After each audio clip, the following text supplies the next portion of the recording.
basta na lang akong nagsindi ng 3 insenso para sa sarili ko sa loob ng kulungan na parang wala lang. Dahil doon, labis na natakot ang mga eksperto sa buong bansa, kaya nagpatawag sila ng emergency meeting ng gabing iyon. Maging ang hari-harian ng kulungan, isang lalaking pumatay na ng napakaraming tao, ay natakot ng husto, lumuhod at nagmakaawa para patawarin. Lahat ng iyon ay dahil bahagyang naiba ang insensong nasusunog sa aking insensaryo kumpara sa karaniwang insenso. Noong 1 linggo lang, isa lang akong ordinaryong estudyante sa high school. Tumanggi akong ibenta ang bundok Kunlun, ang lupang minana ng aming angkan, at dahil doon, nauwi ako sa kulungan. Pagdating ko rito, ang tanging nagawa ko ay lihim na pag-aralan ang sinaunang aklat na yari sa bronze. Pakiramdam ko, nakasalalay rito ang aking kaligtasan. Noong araw na iyon, may nakita akong kalahating kaha ng sigarilyo na nakasingit sa bitak ng kahoy ng aking higaan. May bigla akong naisip at naalala ko ang ritual ng pagsamba sa langit na nakasulat sa sinaunang aklat. Naisip ko, baka pwedeng ipalit ang sigarilyo sa insenso. Kaya nagsindi ako ng 3 sigarilyo at sinimulan ang ritual. Napatitig sa akin ang 7 kong kasamahan sa selda, nanlalaki ang mga mata. At doon na nga nangyari iyon. Lumapit sa akin ang isang matangkad at dambuhalang lalaki sa sulok, nakangisi habang sinasabi, "Baguhan, hindi pa ako inaantok ngayong gabi, tara sa banyo. Ituturo ko sa iyo kung paano ang sistema rito." Hindi ko siya pinansin at itinusok ko ang 3 sigarilyo sa abo. Nakita kong sumiklab ang kulay ubing apoy sa mga sigarilyo, kasabay ng pagdagsa sa isip ko ng mga larawan mula sa aklat na bronze. Alam kong gumana na iyon dahil nakita niyang naglakas loob akong dedmahin siya kahit bagong salta lang ako. Bigla akong sinuntok ng dambuhalang lalaki sa tiyan. "Hindi ka marunong tumigil. Tuturuan kita." Pero sa sumunod na sandali, sinipa ko siya at bumagsak siya ng diretso sa sahig. Natitig siya sa akin, hindi makapaniwala. Hindi niya inaasahang ganito pala ang lakas ko, pero wala na siyang oras para pag-isipan iyon. Agad siyang tumayo at dinampot ang bakal na pamalong nakahiga sa tabi niya. "Victor King, ngayong gabi, patay ka." Napatitig sa akin ang isa niyang tauhan na para bang multo ang nakita. "Kakarating mo lang ngayon. Paano mo agad nalaman ang pangalan ni Victor? Akala mo ba may karapatan kang banggitin ang pangalan ko?" Galit na iwinasiwas ni Victor King ang bakal na pamalo sa akin. Madali ko iyong naiwasan. Sa sandaling iyon, narinig ng mga gwardyang nakaduti ang kaguluhan. Dali-dali silang tumakbo papunta sa pintuan ng selda. "Victor King, alam mo ba kung sino ang bagong salta na ito? Kapag umulit pa kayo, lahat kayo ilalagay sa solitary confinement." Mahigpit na ikinuyom ni Victor King ang kanyang mga kamao, nagingit-ngit sa galit. Pero dahil naroon mismo ang gwardiya, hindi siya nangahas na gumawa ng padalos-dalos na hakbang. Humiga ulit ako sa aking higaan na parang walang nangyari, ibinuhos ang buong isip ko sa aklat na bronze. Talagang nagising ito dahil sa ritual ng insenso. Ang mga sinaunang ukit sa likod ng aklat ay nababalutan ng kalawang. Pero ang harapan nito ay nananatiling malabo. Ngunit nang sandaling mapabagsak ko ang dambuhalang lalaking iyon, naglaho ang hamog na bumabalot sa pabalat at lumitaw sa ibabaw nito ang pangalang Victor King, nakasulat sa malalaking titik. Lahat ng tungkol sa kanya, mula sa kapanganakan niya hanggang sa kasalukuyan at maging ang lahat ng mangyayari pa sa hinaharap, ay isa-isang lumitaw sa harapan ko. Sa mismong sandaling nagising ang aklat na bronze. Agad kong naunawaan kung ano ito, ang maalamat na aklat ng buhay at kamatayan na yari sa bronze. Walang sinuman ang makakatakas sa anumang nakatala rito, maliban sa isang kakaibang bagay, wala itong anumang tala tungkol sa sarili kong buhay. Hindi nagtagal, natuklasan kong mas marami pa pala ang kayang gawin ng aklat na ito. Mula pa noong unang panahon ng kaguluhan hanggang sa kasalukuyan, nakatala rito, nang walang ni isang nakaligtaan, ang bawat teknik ng mga rune na naging pag-aari ng lahat ng sekta ng mga tagapaglinang sa buong kasaysayan. May isang lihim na teknik ang agad na nakaagaw ng pansin ko, ang walang kamatayang teknik ng pagsusunog. Ang walang kamatayang teknik ng pagsusunog ay lumalakas sa paglalamo ng kahit ano. Anumang bagay na nagtataglay ng enerhiya ay kaya nitong higupin. Ang makapal at mabigat na enerhiyang bumabalot sa kulungang ito ay napakahusay palang espiritual na panggatong. Ginamit ko iyon sa paglilinang at sinunod ang pamamaraan hanggang hating gabi. Samantala, sa higaan sa tabi ko, nakabaluktot si Victor King na parang bola, pabalik-balik sa paghihirap. "Multo! May multo! Lumayo kayo sa akin." Hindi ko pinansin ang mga sigaw niya at ipinagpatuloy ko lang ang paglilinang. Nang tumama sa balat ko ang unang sinag ng araw kinaumagahan, nagulat ako nang mapansing kahit hindi ako natulog buong gabi, wala man lang akong nararamdamang pagod. Sa katunayan, mas masigla pa ang pakiramdam ko kaysa bago pa ako humiga. Sakto namang nagising ang 6 pang bilanggo sa matinis na tunog ng kampana. Otomatiko silang nagbihis at naghilamos, saka sabay-sabay na tinupi ang kanilang mga kumot sa perpektong parisukat. Pero si Victor King ay nananatili pa ring nakabaluktot sa ilalim ng kanyang kumot. Nagmamadaling lumapit sa kanya ang isa niyang tauhan at niyugyug siya. Gising, Victor. Darating na ang mga gwardiya para sa roll call. Iniharap niya pataas ang katawan ni Victor King, at sa sumunod na sandali, isang nakapangingilabot na sigaw ang umalinggaw sa selda kwenta kay 4. Dali-daling pumasok ang gwardiya Gary Cho at nadatnan si Victor King na patay na sa kanyang higaan, baluktot sa matinding takot ang kanyang mukha. Pinasigaw niya, walang lalabas sa seldang ito hanggat hindi natatapos ang investigasyon. Nagmamadaling dumating ang doktor ng kulungan at nagbigay ng paunang pagsusuri, atake sa puso. Nakumpirma sa kanyang record na mayroon nga siyang kasaysayan ng sakit sa puso, pero hindi pa rin maaalis ang posibilidad ng iba pang sanhi.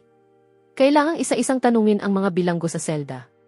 Tahimik na pinanood ng 6 na natitirang bilanggo habang inilalabas ang bangkay ni Victor King, nanginginig ang loob ng bawat isa.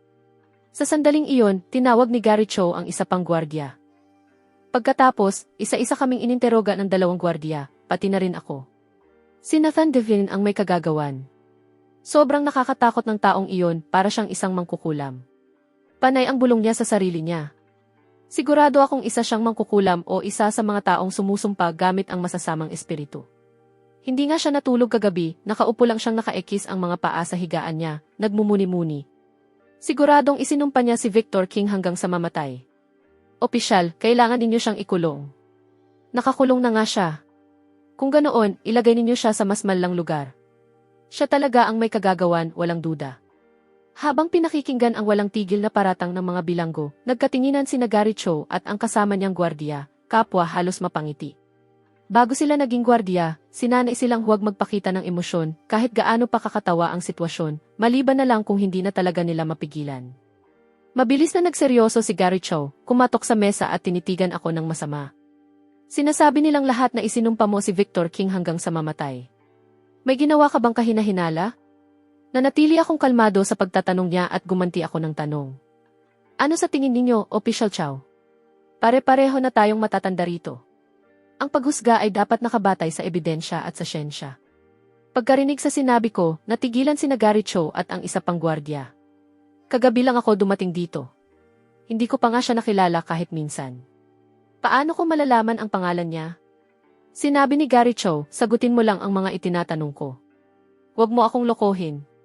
Salot ka sa lipunan at marami akong paraan para harapin ang katulad mo. Matingkad ngunit hindi mabasa ang aking mga mata, walang anumang emosyon ang aking mukha, na para bang kaya kong makita ang lahat ng nasa isip niya. Dahil doon, kinilabutan siya. Karaniwan na lang ang natitirang bahagi ng interogasyon. Sinabi ko lang na natutulog ako nang mangyari iyon at wala akong alam tungkol sa pagkamatay ni Victor King. Sa huli, kaming 7 ay ibinalik sa loob ng selda. Pagsapit ng oras ng hapunan, bumalik si Gary Cho sa selda. Pinapilan niya ang 6 na iba pang bilanggo para kumuha ng pagkain, pero ako lang ang pinaiwan, sinabing may gusto siyang pag-usapan. Bahagya akong umiti ng malamig. Matagal ko nang inaasahan ito. Nang makalayo na ang 6 at wala nang makakarinig, inilabas ni Gary Cho ang isang lunchbox na umuusok pa sa init at sinabi, mukhang alam mong darating ako. Hindi ko sinagot ang tanong niya. Sa halip, kinuha ko ang disposable chopsticks at sinimulang ubusin ang pagkain sa malalaking subo. Pagkakita niya roon, wala na siyang sinabi at tahimik na lang akong pinanood. Nang halos maubos ko na ang pagkain, inabot niya sa akin ang isang bote ng tubig. Nagpasalamat ako at tinanggap iyon. Mukha siyang medyo naiinip pero tinanguan ko siya. Nang makita niyang tila kumpirmasyon ang pagtango ko, agad na nagtanong si Gary Cho. Paano mo mapapatunayan iyon? Hindi sapat na alam mo lang na namatay si Victor King dahil sa sakit sa puso. Tinitigan ko si Gary Cho na nakaupo sa tapat ko at walang emosyon akong nagsalita. 29 na taong gulang ka ngayong taon. 6 na taon na kayong magkasintahan ng nobya mo. Handa na ang lahat para sa kasal, pero biglang humingi ang magiging biyenan mo ng dagdag na $500,000 bilang bride price. Wala kang ganoong kalaking pera at ayaw mong tumira sa bahay ng pamilya nila.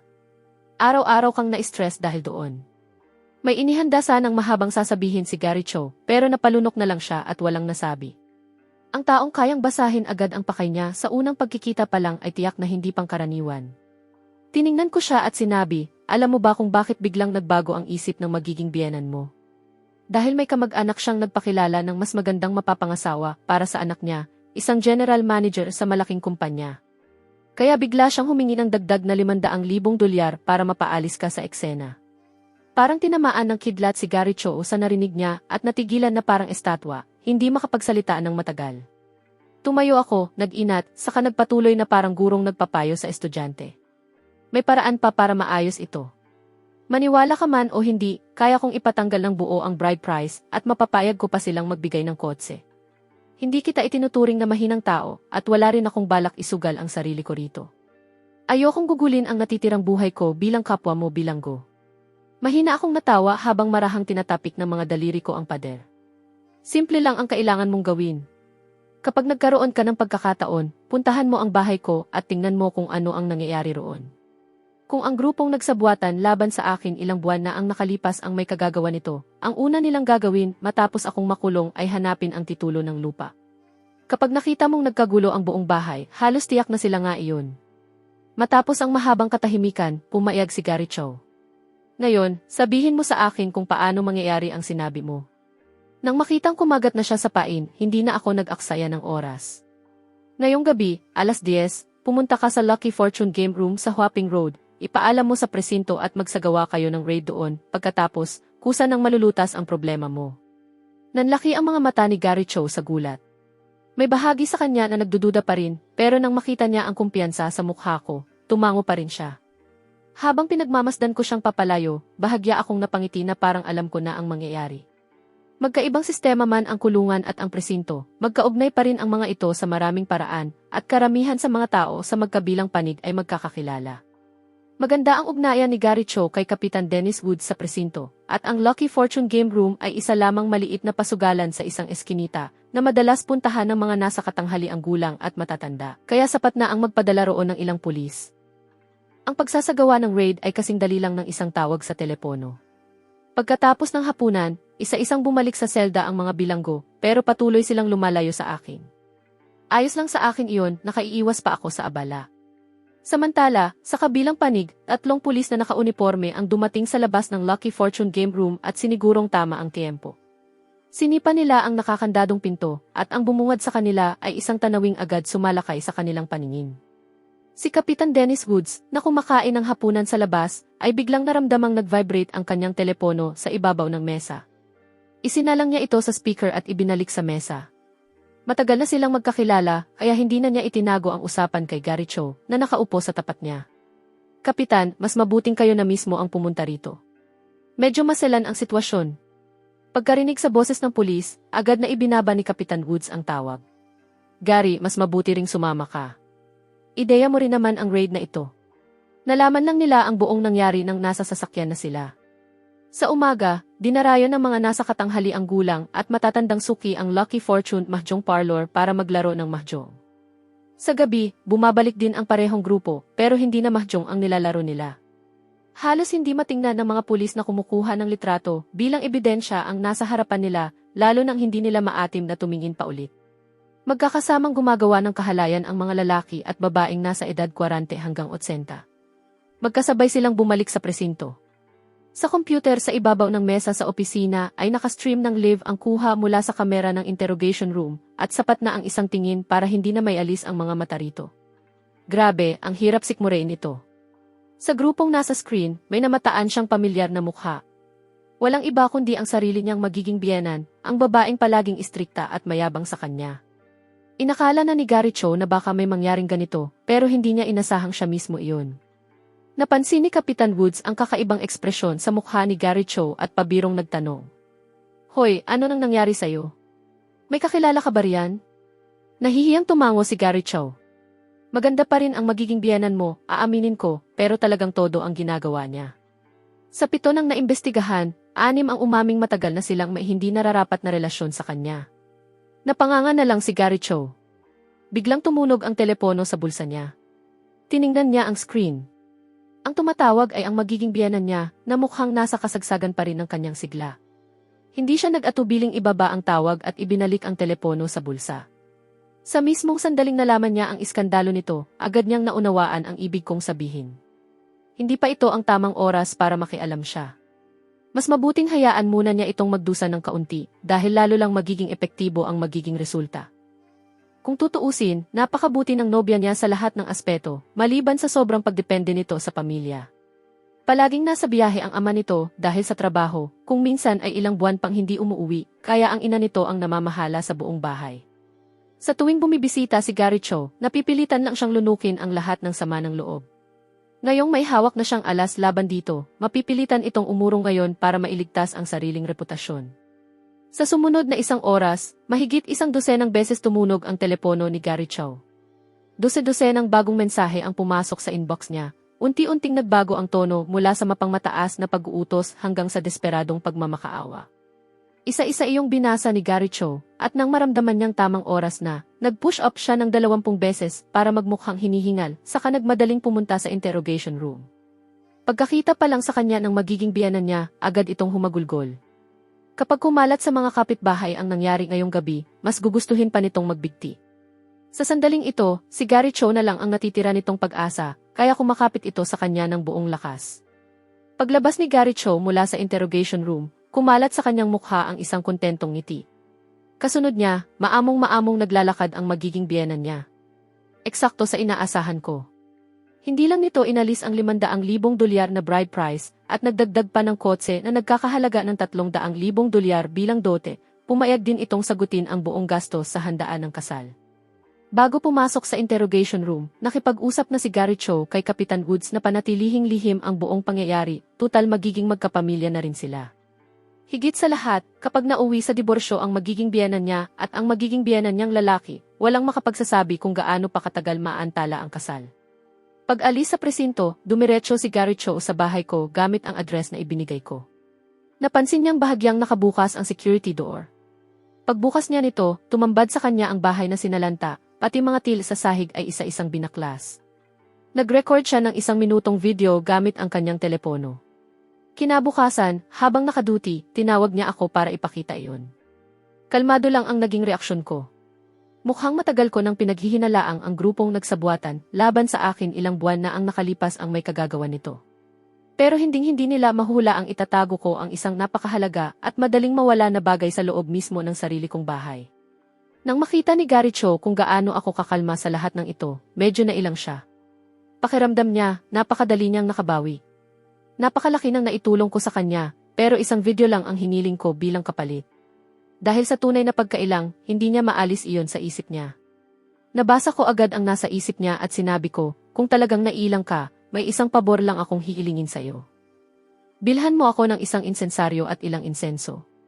Magsindi ka ng 3 piraso para sa akin araw-araw sa guard room. Kung hindi, baka magalit ang mga espiritu at magdulot iyon ng problema. Ang totoo, kahit wala akong sabihin, pipilitin din naman ng magiging biyenan niya si Gary Cho na ibaon sa limot ang buong pangyayaring iyon sa loob ng 2 linggo. Sinamantala ko lang ang pagkakataon at bahagyang pinabilis ang takbo ng mga pangyayari. Tutal, napagkamalan na niya akong isang manghula, mas mabuti nang samantalahin ko ang maling akalang iyon. Agad namang pumayag si Gary Cho. Ako na ang bahala. Para sa kanya, walang kahirap-hirap ang magsindi ng 3 pirasong insenso sa guard room. Kagabi, nagtanong pa siya sa isang kaibigan tungkol sa mga manghula at nalaman niyang talagang nababalot ng hiwaga ang propesyong iyon. Ayon sa sabi-sabi, bawat manghula ay sumasamba sa isang gabay na espiritu at lahat ng kanilang nalalaman ay nagmumula sa ibinubulong ng espiritong iyon. Habang mas makapangyarihan ang espiritong sinasamba nila, mas makapangyarihan din ang manghula. Naalala niya kung paano ako nakagawa umano ng napakabigat na krimen, ngunit nahulaan ko pa rin ng eksakto ang gagawin ng magiging biyenan niya. Siguradong isa ako sa pinakamahusay sa larangang ito. Mula noon, bawat salitang sinasabi niya sa akin ay maingat na niyang pinipili. Inimbitahan ako ni Gary Cho sa guard room, kung saan magkasama kaming nagtimpla ng tsaa at uminom. Pagsapit ng tanghalian, hindi niya ako pinapunta sa cafeteria. Sa halip, binilhan niya ako ng 2 staff meal, kumpletong pagkain na may 2 ulam na karne, 3 gulay at isang malamig na soft drink. Sa sulok ng guard room ay may maliit na mesa. Nandoon hindi lang ang insensaryo at mga insenso, kundi pati mga handog gaya ng mansanas. Inubos ko ang huling lagok ng tsaa sa tasa ko at tumayo para bumalik sa selda at magpahinga. Pagsapit ko sa pintuan, bigla akong lumingon kay Gary Cho at mahinahong sinabi. Tutulungan kita ng 1 beses, libre. Isipin mo na lang na pasasalamat ko iyon para sa mga nagdaang araw. Pagkarinig sa mga salitang iyon, agad na lumiwanag ang mga mata ni Gary Cho. Pagbalik ko sa selda, alam na alam ko kung ano ang tumatakbo sa isip niya. Hanggang ngayon, hindi pa dumarating ang tamang panahon. Kung hindi pa nagigising ang espiritual kong ugat, wala akong paraan para labanan ang tunay na panganib. Pero ngayon, matapos kong masipsip ang 4 na buong araw na maitim na enerhiya, sapat na ang naipon kong diwa upang gisingin ang aking espiritual na ugat at maging isang tunay na celestial master na magbibigay man lang sa akin ng pagkakataong makatakas kung dumating ang panganib. Gayunman, narinig ko na ang paggising bilang isang celestial master ay nagdadala ng kaparusahan mula sa kalangitan at maaari pa raw itong makaakit ng isang makapangyarihang tagapaglinang na gustong agawin ang aking kapalaran. Hindi ko alam kung totoo iyon. Minsan, nabasa ko ang mga tala na iniwan ng isang demonyong tagapaglinang na Panginoon at nalaman kong magkakaiba ang talento at pangangatawan ng bawat tao, kaya magkakaiba rin ang espiritual na landas na nagigising sa bawat isa. Ang mga taong hindi pa rin mahanap ang titulo ng bundok Kunlun ay tiyak na hindi basta susuko. Pakiramdam ko, hindi magtatagal at may ipapadala silang tao sa kulungang ito para dakpin ako at piliting ipagtapat kung nasaan ang titulo. Agad akong naupong nakaikis ang mga paa at bumuo ng isang mahiwagang hand seal gamit ang 2 kamay. Ang maitim na enerhiya sa paligid ay rumagasa papunta sa akin na parang dambuhalang alon. Napansin na ng 6 ko pang kasamahan sa selda na may mali. Palihim silang sumusulyap sa lalaking nakaupong nakaikis ang mga paa habang nakaposas pa rin, tahimik na nagrereklamo sa sarili, ngunit walang sinumang nangangahas kumilos sa takot na matulad kay Victor King. Mula nang dumating ako, ni isa sa kanila ay hindi na nakatulog ng mahimbing. Hindi ko sila pinansin at ibinuhos ko ang buong atensyon ko sa gitna ng aking mga kilay. Ang lahat ng diwang nasipsip ko nitong mga nakaraang araw ay nagsimulang magsama-sama sa loob ng aking katawan. Ito ang pinakamahalagang hakbang sa paggising ng espiritual na ugat. Sa aking panloob na pananaw, mistula itong isang napakalawak na lawa na naglalabas ng malamig at mapait na lamig. Nang maramdaman kong dumating na ang tamang sandali, tahimik akong sumigaw sa loob ng isip ko. Biglang nagliyab ang lawa sa pagitan ng aking mga kilay at agad na uminit ang buong selda. Bakit biglang ang init? Parang lampas 120 degree na rito. Kapag nagpatuloy ito, maluluto na ako ng buhay. Hindi ko na kayang manatili pa sa impyernong lugar na ito. May gusto bang makipagtulungan sa akin para tumakas dito? Palihim pa rin akong sinusulyapan ng 6 na bilanggo, pero wala ni isa ang nangahas magsalita. Isang kumpulang gintong apoy ang lumulutang mismo sa pagitan ng aking mga kilay. Bigla kong iminulat ang aking mga mata at ang naglalagablab na apoy ay lumutang sa harapan ko. Sa sumunod na sandali, naglaho ang apoy at tuluyang sumanib sa aking katawan. Mula sa sandaling ito, isa na talaga akong tunay na celestial master. Kasabay niyon, dumagundong ang kulog at kumidlat sa labas ng bintana at biglang kumislap ang isang gintong liwanag sa gitna ng mga ulap. Bata, isuko mo ang kapalarang ipinagkaloob sa iyo. Nakaupo ako sa matigas na kahoy na higaan habang malakas na tumitibok ang puso ko. Mula nang sumanib sa katawan ko ang gintong apoy, pakiramdam ko ay para bang magliliyab ang buong katawan ko anumang sandali. Ang tubig ng lawang nakita ko kanina ay tila bumubuhos mula ulo hanggang paa, dahilan para manginig ang buo kong katawan. Sa labas, malakas na inuuga ng kulog ang bintana. Alam kong hindi ito ordinaryong bagyo. Biglang umalingaw sa isip ko ang isang malamig na tinig. Bata, hindi mo kayang panghawakan ang kapalarang iyan. Isuko mo ito at bibigyan kita ng mabilis na kamatayan. Isang di nakikitang puwersa ang dumagan sa akin at idiniin ako sa sahig. Naranasan ko na ang sleep paralysis noon, pero hindi kailanman naging ganito katindi. Para bang may kung anong puwersang pilit akong itinutulak paloob sa sementadong sahig. Lumalangit-ngit ang aking mga posas at maging ang mga buto ko dahil sa tindi ng puwersa. Halos hindi na ako makahinga. Sino ka? Ano ang karapatan mong kunin ang pag-aari ko? Isang hamak na insektong gaya mo, nangangahas pang itanong ang pangalan ko. Isang sinag na puting liwanag ang biglang bumulusok mula sa mga ulap, tumago sa kisame at tumama mismo sa pagitan ng aking mga kilay. Kakagising mo pa lang bilang isang celestial master at may banal na kapangyarihan ng kumakatok sa iyong pintuan. Dahil hindi ko pa kayang gamitin ang espiritual na kapangyarihang kakasipsip ko lang, mariin kong ipinikit ang aking mga mata. Tiwasay na kamatayan na ang naghihintay sa akin. Sa mismong sandaling iyon, biglang kusang nagbuklat ng mabilis ang aklat na bronze sa aking isipan.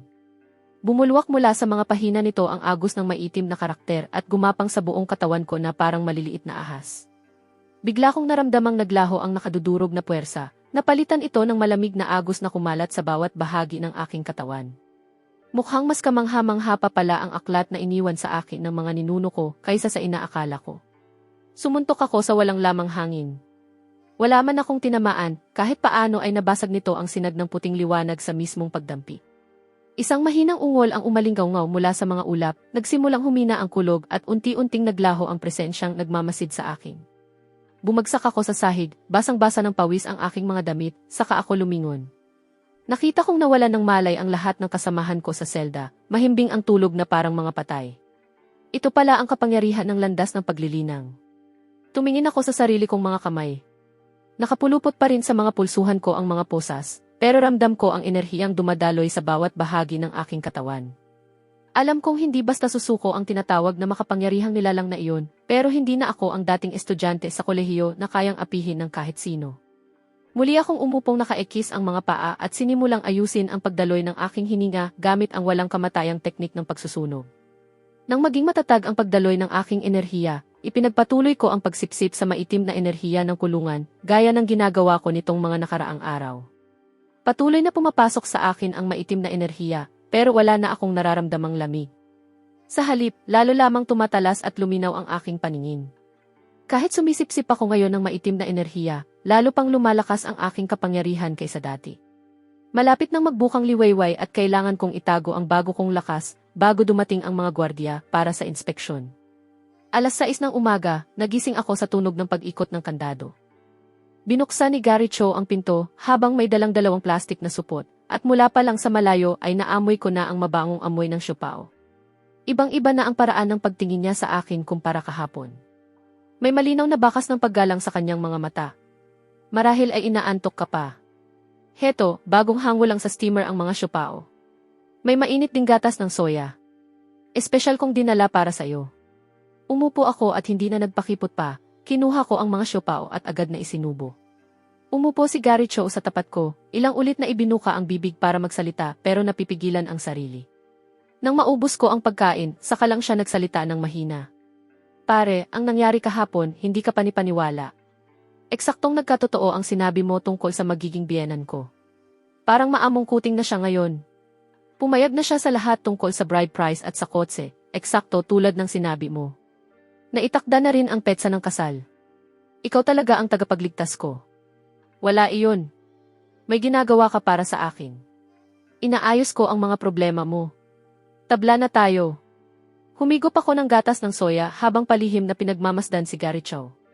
Biglang bahagyang nanginig ang aklat na bronze sa aking isipan. Sa ibabaw ng ulo niya, lumitaw ang ilang linyang tanging ako lang ang nakakakita. Napakunot ang noo ko. Malinaw na nakasaad sa aklat na mamaya, habang nagsasagawa siya ng inspeksyon sa mga selda, aatakihin siya at papatayin ng isang bilanggong desperado na. Kakampi ko pa lang siya. Hindi ko pwedeng hayaang mamatay siya kinabukasan agad. Kung ang susunod na gwardiya ay hindi madaling makasundo, ako rin ang mahihirapan. Kaya sinabi ko sa kanya, laktawan mo ang bunk 18 sa inspeksyon mamaya.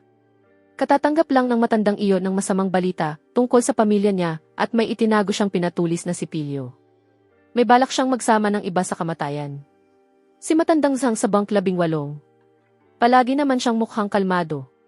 Kung maniniwala ka o hindi, nasa sayo na iyon. Kung gusto mong subukan, siguraduhin mo lang na magsuot ka muna ng stab-proof vest. Paulit-ulit na nagbago ang ekspresyon ni Gary Cho bago siya tuluyang tumango ng mariin. Sa puntong ito, sinusunod na niya ang bawat salita ko ng walang pag-aalinlangan. Habang pinagmamasdan ko siyang papalayo, alam na alam kong sa loob ng kulungang ito, impormasyon ang pinakamakapangyarihan kong sandata. Pagkaubos ko ng gatas ng soya, inihagis ko sa sahig ang walang lamang karton at ipinikit ang aking mga mata para mag-isip. Bagaman isa pa lamang akong baguhang tagapaglinang na bagong nahubog sa pamamagitan ng nasipsip na maitim na enerhiya. Totoong napakalaki ng itinaas ng lakas ko dahil sa enerhiyang dumadaloy sa aking katawan. Kaswal kong pinisil ang rehas ng bakal na higaan at agad na nayupi ang matigas na bakal sa higpit ng pagkakahawak ko. Sa mismong sandaling iyon, may napansin akong isang pakete sa ilalim ng kahoy na higaan ko, kung saan alikabok lang ang naroon kanina. Naalala ko na noong makaharap ko ang makapangyarihang tagapaglinang na nagpakilalang isang banal na celestial.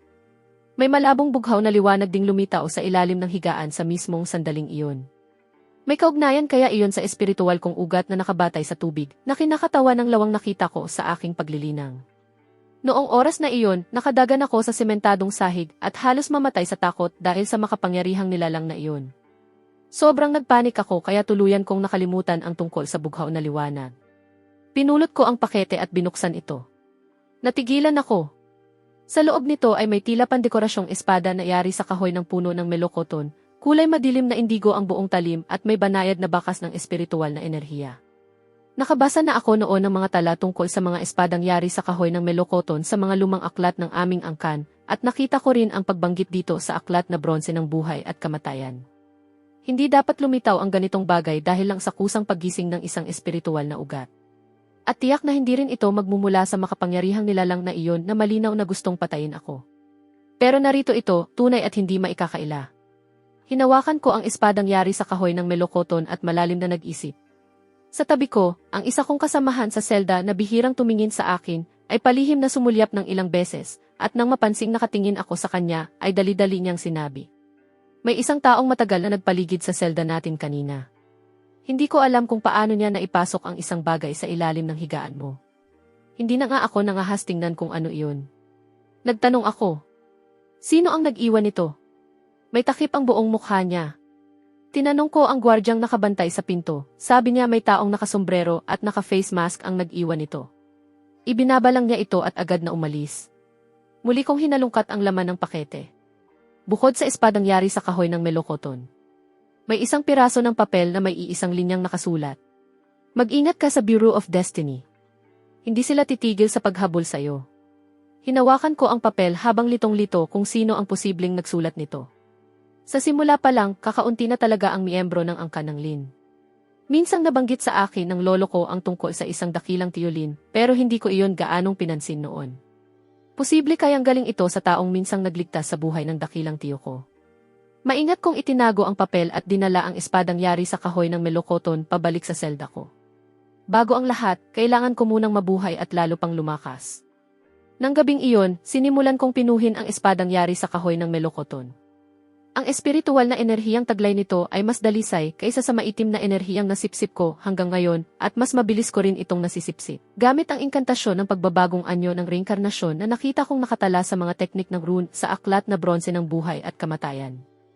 Sinunod ko ang pamamaraan upang igiya ang espiritual na enerhiya papasok sa aking katawan at paikutin ito sa aking mga meridian. Parami ng parami ang naipong enerhiya sa loob ko, hanggang sa halos pumutok sa tensyon ang aking mga meridian at mga ugat, at sumakit ng mapurol ang aking katawan, balat at maging ang aking mga buto. Alam kong ito na ang hudyat na malapit na akong makagawa ng breakthrough. Kinagat ko ang aking mga ngipin at tiniis ang lahat, ipinagpatuloy ang pagpapaikot ng enerhiya. Makalipas ang hindi ko matiyak na haba ng panahon, biglang may malalim na ugong na sumabog sa loob ng aking katawan na para bang tuluyan ng nabasag ang isang di nakikitang harang, at isang bugso ng lakas na hindi ko pa kailanman naranasan ang dumaloy sa bawat bahagi ng aking katawan. Iminulat ko ang aking mga mata at malalim na bumuntong hininga. Nakagawa na ako ng breakthrough. Tiningnan ko ang kahoy na espada sa aking kamay. Mukha na itong karaniwang espada, wala nang anumang kakaiba. Kung hindi ako itinuro rito ni dakilang tiyolin, hinding-hindi ko mahula ang may kaugnayan pala ito sa paglilinang bilang isang celestial master. Pero naunawaan ko rin na ang kapangyarihang nakukuha mula sa mga panlabas na bagay na gaya nito ay may hindi matatag na pundasyon, kaya kailangan ko pa itong patuloy na linangin upang tumibay ang aking batayan. Gayunpaman, kahit saang anggulo tingnan, mabuti pa rin ang lalo pang lumalakas. Sa mga sumunod na araw, hinati ko ang oras ko sa pagitan ng paglilinang at pag-aaral sa aklat na bronze ng buhay at kamatayan. Ngunit ang pahinang tumutukoy sa sarili kong kapalaran ay nananatiling nababalot ng hamog anuman ang gawin ko. Sinubukan ko ang lahat ng paraang maisip ko upang masilip ang sarili kong nakaraan at hinaharap pero wala akong napala. Ang marami kong natutuhan ay tungkol kay dakilang tiyolin, sa Bureau of Destiny at sa makapangyarihang nilalang na iyon. Ang taong kumukontrol sa kulog at kidlat ay isa palang nakatatanda ng Bureau of Destiny na sinasabing umabot na sa antas ng Golden Core sa paglilinang. 2 buong kaharian ang lamang ng antas ng Golden Core kumpara sa akin. Hindi katakatakang ganoon siya kalakas. Bilang isang ordinaryong tao mula sa karaniwang mundo, wala akong anumang pag-asang makalaban siya ng mag-isa. Sa kabutihang palad, hindi ko kailangang gawin iyon. Nasa akin ang aklat na bronze ng buhay at kamatayan, ang makalangit na teknik ng 10,000 talim ng reinkarnasyon at ang titulo ng bundok kunlun ng angka ng Lin. Hindi ko pa rin alam kung bakit ipinagkatiwala sa aming mga ninuno ang isang titulong napakahalaga kaya gustong maagaw ng lahat. Pero dahil ipinasa ng lolo ko ang titulong ito sa akin, poprotektahan ko ito hanggang sa huli. Lumipas pa ang 2 linggo. Habang nasa oras ng ehersisyo sa bakuran isang araw, pinalibutan ako ng grupo ng mga estranghero, pinamumunuan ng isang dambuhalang lalaki na makapal at matitigas ang mga kalamnan sa mukha. Malinaw na hindi siya taong madaling banggain. Pero matapos ang nangyari kay Victor King, nakakatawang isipin na sapat na ang malaking pangangatawan para maghari sa kulungang ito. Para lang itong panonood sa mga hayop na nag-aagawan ng teritoryo sa isang zoo. Mas mabuti na rin iyon, hindi ko na kailangang maghanap pa ng mapagbubuntunan. Ikaw ba ang bagong salta? Narinig kong matindi ka raw. Sandali. May ginagawa ka bang uri ng itim na mahika? Kaya mong isumpa ang tao hanggang mamatay? Napangiti ako. Diretsuhin mo na. Galit niyang sagot. Kapatid ko si Arcus Beer Hodge at ikaw ang pumatay sa kanya. Paano mo babayaran iyon? Kapatid mo si Beer. Kung ganoon, alam mo ba talaga kung paano siya namatay? Nagsisinungaling ka. Hindi pa patay si Beer. Gumamit ka ng kung anong sumpalaban sa kanya, hindi ba? Nakatakda siyang bitayin sa susunod na linggo dahil sa mga droga na natagpuan sa ilalim ng unan niya. Ano ang kinalaman ko roon?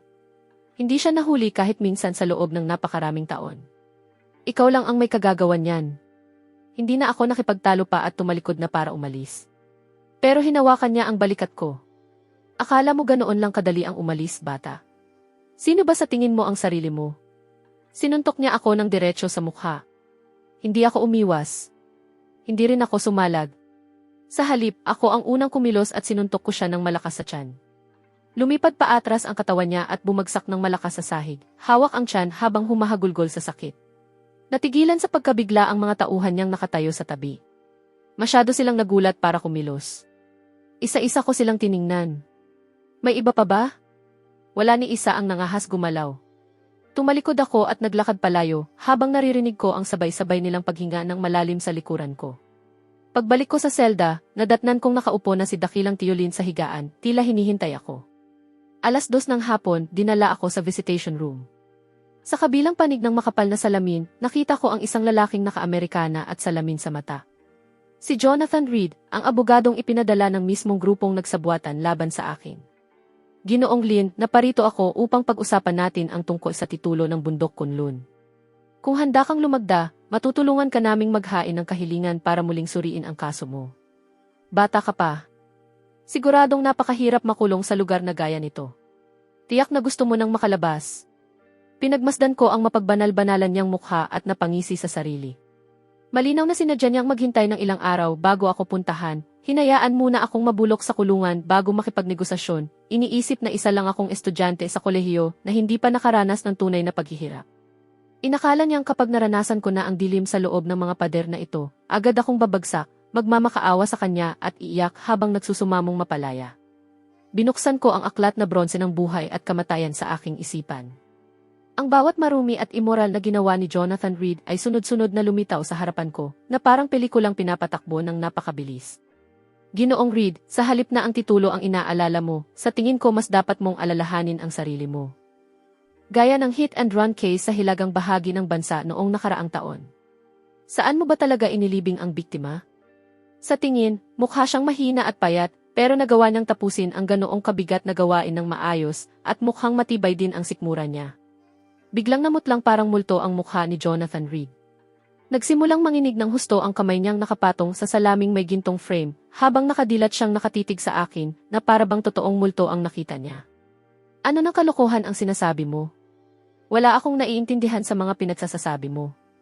Ayos lang kung wala kang naiintindihan. Ang biktimang iyon ay isang estudyante mula sa Southwest Hospital. Hinahanap siya ng mga magulang niya kung saan-saan, samantalang ikaw naman ay ipinagpapasalamat pa nila dahil sa malalaki mong donasyon. May magandang tago sa lihim na kompartimento sa likod ng bookshelf sa opisina mo, hindi ba? Ngayon, kung sasabihin ko kay Kapitan Woods ang lahat ng ito, sa tingin mo ilang taon ang magiging sentensya mo? Biglang tumayo si Jonathan Reed ng napakabilis, kaya tumilapon pa atras ang upuan niya at bumagsak sa sahig ng malakas. Agad namang nagmadaling lumapit ang gwardyang nakabantay. Maayos lang ba ang lahat dito? Mariin akong tinitigan ng gwardya sa kabilang panig ng salamin, malinaw na iniisip niyang tinakot ko ang abogado. May kailangan pa akong puntahan, mauuna na ako. Ginoong Lin, sana pag-isipan mong mabuti ito. Maghihintay ako ng magandang balita mula sa iyo. Habang pinapanood ko siyang tumakas ng taranta, alam kong hindi na nila muling lalapitan ang titulo sa loob ng mahabang panahon. Mas kapaki-pakinabang pala ang kapangyarihan ng aklat na bronse ng buhay at kamatayan kaysa sa inaakala ko. Hindi lang nito ipinapakita ang kapalaran ng isang tao. Inilalantad din nito ang lahat ng lihim na desperado nilang itago. Pagbalik ko sa selda, kasasakay lang ni Gary Cho mula sa kanyang pagroronda. Pagkakita pa lang niya sa akin, itinaas niya ang hinlalaki at mahinang sinabi. Eksakto sa sinabi mo, nakakita sila ng sandata sa matandang nasa bunk 3. Punong-puno ng paghanga ang kanyang mga mata. Hindi na ako nag-abalang sumagot. Nagbitaw lang ako ng ilang salitang walang gaanong interes at bumalik sa higaan ko, habang iniisip sa sarili. Hindi lang ako mabubuhay sa loob ng mga pader na ito, sisiguraduhin kong pagdurusahan ng bawat taong nanakit sa akin ang ginawa nila. Sa oras ng ehersisyo sa bakuran, punang mga bilanggo ang paligid. Nakaupo ako sa isang sulok habang nagpapaaraw, at ang lahat sa paligid ko ay kusang nagpapanatili ng hindi bababa sa 2 metrong distansya. Mula nang mamatay si Victor King, kumalat na sa buong kulungan ang pangalan ko, at tinatawag na ako ng lahat na manghula ng kamatayan. Ayos lang iyon sa akin. Isang dambuhalang lalaki na may matigas at mabagsik na mukha ang lumapit, kasama ang ilan pang tauhan. Siya ang pinuno ng isa pang bloke sa kulungang ito at kilala sa bansag na beer. Iniikot-ikot niya sa pagitan ng mga daliri ang isang gusot na sigarilyo habang bahagyang ikiniling ang ulo para pagmasdan ako. Ikaw ba ang manghulang pinag-uusapan ng lahat? Narinig kong mataas daw ang tingin mo sa sarili mo. Hindi man lang ako nag-angat ng ulo, patuloy ko lang pinanood ang isang langgam na gumagapang sa lupa. Ayon sa aklat na bronze ng buhay at kamatayan, kamakailan lang ay nagpupuslit si Beer ng kontrabando at ipinagkanulo na siya ng kanyang kasabwat. Beer, kung babalik ka sa selda mo ngayon din at itatapon mo sa inidoro ang anumang itinago mo sa unan mo, baka mabawasan pa ng ilang taon ang sentensya mo. Pero kung patuloy mong sasayangin ang oras ko rito, sa loob ng 10 minuto, nasa solitary confinement ka na. Humihingi ka ng kamatayan. Sugurin ninyo siya. Malakas na sinuntok ako ni Beer, buhos ang buong lakas niya, pero sa paningin ko, napakabaga ng galaw niya, parang isang kuhol. Bahagya lang akong umiwas at kasabay niyon ay tinapik ko ang isang pressure point sa kanyang pulsuhan. Aray! Kamay ko! Biglang namanhid ang buo niyang braso at walang buhay na nakalailay sa kanyang tagiliran.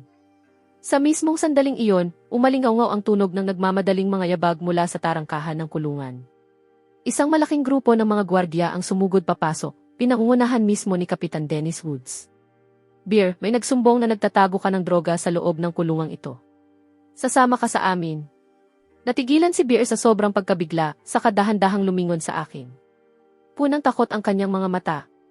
Hindi niya kailanman inakalang magiging ganoon kaeksakto ang babala kong 10 minuto.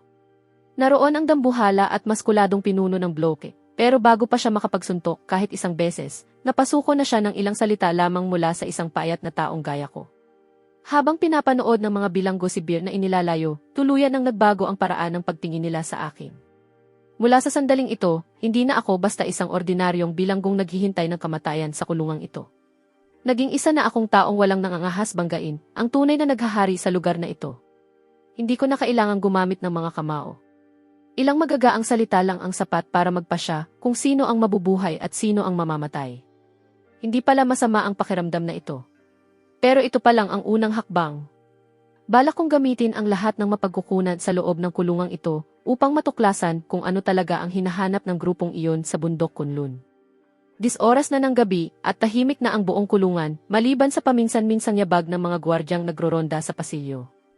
Ipinikit ko ang aking mga mata. Ang aklat na bronze ng buhay at kamatayan sa aking isipan ay bahagyang nagliwanag sa mapusyaw na bughaw-berdeng kulay.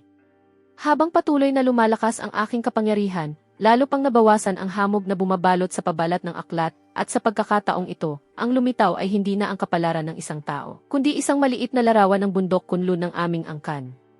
Sa pinakaloob ng bundok, nakita ko ang isang gintong bitak na para bang may pambihirang bagay na nakaselyo sa loob nito. Posible kayang iyon ang tunay na dahilan kung bakit ginawa ng grupong iyon ang lahat para maipakulong ako. Ginamit nila ang bawat legal na butas na kaya nilang hanapin, nagsampa ng mga gawa-gawang kaso laban sa akin, upang ikulong ako sa walang pag-asang kulungang ito, at sinubukan pa akong ipapatay. Hindi pala talaga tungkol sa tila ordinaryo at hindi kapansin-pansing bundok Kunlun ang lahat ng ito. kundi tungkol sa kung anumang lihim ang nakabaon sa ilalim nito. Sinubukan kong abutin ang bitak na iyon gamit ang aking espiritual na kamalayan, pero sinalubong ako ng napakalakas na puwersa na bumangga sa akin na parang gumuhong bundok. Mahigpit na sumikip ang dibdib ko at may manipis na guhit ng dugo na tumulo mula sa gilid ng aking bibig. Malinaw na napakalayo pa ng kasalukuyan kong antas ng paglilinang upang mahawakan ang pinakasentro ng lihim ng aming angkan. Hindi katakatakang bago pumanaw ang lolo ko, sinabi niyang kailangan kong bantayan ang titulong iyon kahit kapalit pa ang sarili kong buhay.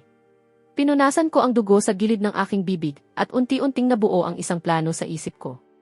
Dahil gusto nilang laruin ang larong ito, masaya akong makikipaglaro sa kanila mula mismo sa loob ng mga pader na ito. Hanggat buhay ako, walang sinuman ang makakakuha ng titulong iyon mula sa akin.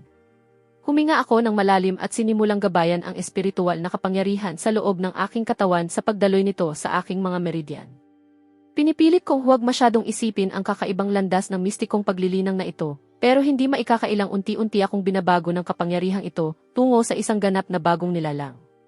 Pinagsasama ng bago kong espiritual na ugat ang naglalagablab na init ng apoy at ang mapait na lamig ng lawa. Walang tigil na nagbabanggaan ang dalawang puwersang iyon sa loob ng aking katawan, pero sa tuwing susubukan kong hawakan ang pinagmumulan nito, wala naman akong mahawakan. Lalong tumalas ang pandinig ko. Naririnig ko na pati ang tibok ng puso ng isang bilanggo sa katabing selda. Sa kalaliman ng gabi, ang selda na dati tahimik ay parang napakaingay na sa aking pandinig hanggang gusto ko nang takpan ang aking mga tainga. Matagal akong nagsanay bago ko tuluyang natutunang kontrolin kung kailan ko bubuksan o isasara ang pinalakas kong pandinig. Huminga ako ng ilang ulit ng malalim. Dahil sa pakiramdam ng ganap na pagkontrol, kahit ang malamig at nakapanlulumong mga pader ng kulungan ay hindi na gaanong nakakatakot. Kinaumagahan, sinadya kong guluhin ang sarili kong pulso gamit ang bugso ng panloob na puwersa. Napansin ni Gary Cho na hindi maganda ang kulay ng mukha ko at, sa sobrang pag-aalala, agad niya akong dinala sa infirmary. Kilala ko na ang doktor doon. Apelyido rin niya ay Chow. Isa siyang tauhang ipinasok ng mismong grupong nagsabuatan laban sa akin. Matagal na idiniin ni Dr. Aaron Cho ang kanyang stethoscope sa dibdib ko, mahigpit na nakakunot ang noo habang may bahagyang kislap ng masamang balak sa kanyang mga mata habang pinagmamasdan niya ako. Palihim na dumausdos ang kamay niya papunta sa isang hiringgilyang nakatago sa ilalim ng mesa. Sa pamamagitan ng pangitaing ipinagkaloob ng aklat na bronze ng buhay at kamatayan, malinaw kong nakita kung ano ang laman ng hiringgilya. Isang gamot na idinisenyo upang magdulot ng agarang pag-atake sa puso. Nathan Lin, mukhang malubha ang kalagayan mo. Kailangan kitang turukan para maging matatag ang kondisyon mo. Dr. Chow, tayong dalawa lang ang nasa silid ngayon. Naghihintay pa ang gwardiya sa labas. Sigurado ka ba talagang gusto mo akong turukan ng iniksyong iyan? Natigilan ang kamay ni Dr. Cho sa kalagitnaan ng pagkilos.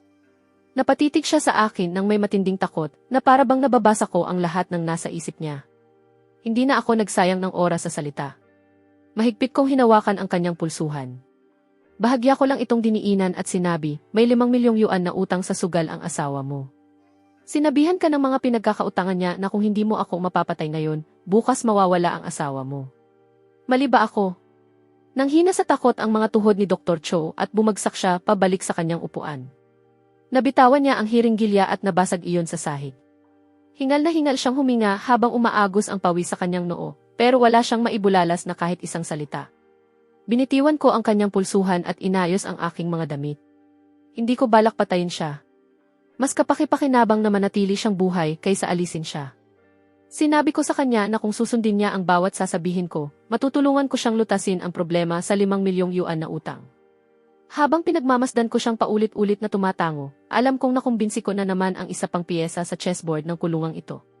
Sa tulong ng aklat na bronze ng buhay at kamatayan at ng espiritual kong ugat bilang Celestial Master, lalo pang dadami ang mga taong mapapabilang sa panig ko rito. Humahaba ang mga anino sa bakuran habang papalubog ang araw. Sumandal ako sa bakod na alambre at tumingin sa malayong kalangitan. Nagpahatid ng mensahe sa akin si Dr. Cho kanina. Ang taong kumukontrol sa kanya mula sa likod ng mga pangyayari ay darating bukas na magkukunwaring isang bisita. Binuksan ko ang aklat na bronze ng buhay at kamatayan at hinanap ang pangalang iyon. Lumitaw ang larawan ng isang lalaking nasa katanghaliang gulang, at kahit maayos ang tabas ng mamahalin niyang Amerikana, hindi nito maitago ang mabigat at malaman niyang pangangatawan. Raymond Lau ang pangalan niya, isang kilalang negosyante sa real estate sa rehiyong ito. Ipinakita ng aklat na may kakaiba siyang karamdaman at ang tanging paraan para mapahaba ang buhay niya ay ang makuha ang isang bagay na nakabaon sa ilalim ng bundok Kunlun. Dahil sa pag-udyok ng iba, pinili niyang kitilin ang buhay ng isang ordinaryong estudyante sa kolehiyo na tulad ko. Pagkabasa ko roon, tuluyan ang naglaho ang anumang pag-aalinlangan na natitira sa akin. Kung nakataya ang buhay niya, hinding-hindi siya titigil. Handa siyang kitilin ang buhay ko para lamang humaba ang sarili niyang buhay. Raymond Lao, masyadong maingay ang pakana mo para sa panlasa ko. Naramdaman kong lalo pang lumakas ang enerhiyang dumadaloy sa aking katawan at may nabuo pang maliit na umiikot na ipuipo sa palad ko. Hindi pa sapat ang kapangyarihang ito para baligtarin ang mga ilog at dagat. Pero higit pa iyon sa sapat para harapin ang ilang ordinaryong bodyguard. Lumapit si Gary Chow mula sa di kalayuan at iniabot sa akin ang isang bote ng mineral water. Eksakto sa sinabi mo, nasa listahan nga ng mga bisita bukas ang pangalan ni Raymond Lao.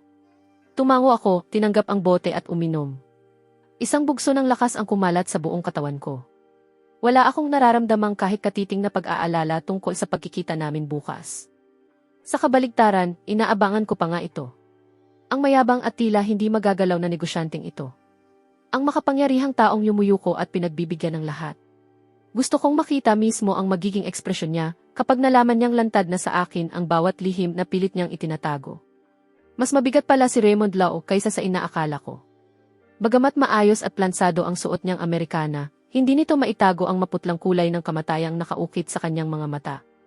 Umupo siya sa tapat ko, apwa kamay nakapatong sa kanyang baston habang hindi inaalis ang tingin sa akin. Hindi siya tumitingin sa akin na parang isang napakahalagang kayamanan. Mas mukha siyang gustong balatan ako ng buhay. Nathan Lin, maayos ka ba namang nakakapamuhay rito? Isang tango mo lang at anumang oras na gusto mo ay maaari mo nang makita muli ang sikat ng araw sa labas ng mga pader na ito. Maaari pa kitang ipasok sa trabaho sa kumpanya ko. Maraming tao sa labas ang papatay para lang magkaroon ng pagkakataong magtrabaho roon. Ginoong Lao, duda akong aabutan pa ng katawan mo ang araw na makakalabas ako rito. Agad nagbago ang ekspresyon ni Raymond Lao. Namuti ang mga buko ng kanyang mga daliri habang mahigpit niyang kinapitan ang baston. Nakita kong ang tala ng haba ng kanyang buhay sa aklat na bronze ng buhay at kamatayan ay naging matingkad na pula. Wala na siyang natitirang higit sa 3 buwan. Pero kung tutuusin, mas mahaba pa iyon kaysa sa inaasahan ko. Matapos ko iyong pag-isipan, marahan akong napabuntong hininga at hinayaan siyang magpatuloy. Mukhang marami ka nang nalalaman. Kung ganoon, didiretsuhin na kita. Ibigay mo sa akin ang susi ng bundok Kunlun at sisiguraduhin kong unlad ang angkan ng Lin sa maraming salinlahi. Ginoong Lao, may isang bagay kang mali. Ang bundok Kunlun ay hindi isang kasunduan sa negosyo. Ito ang mismong buhay mo. Tumayo ako at pinatay ang intercom nang hindi na nagsalita pa.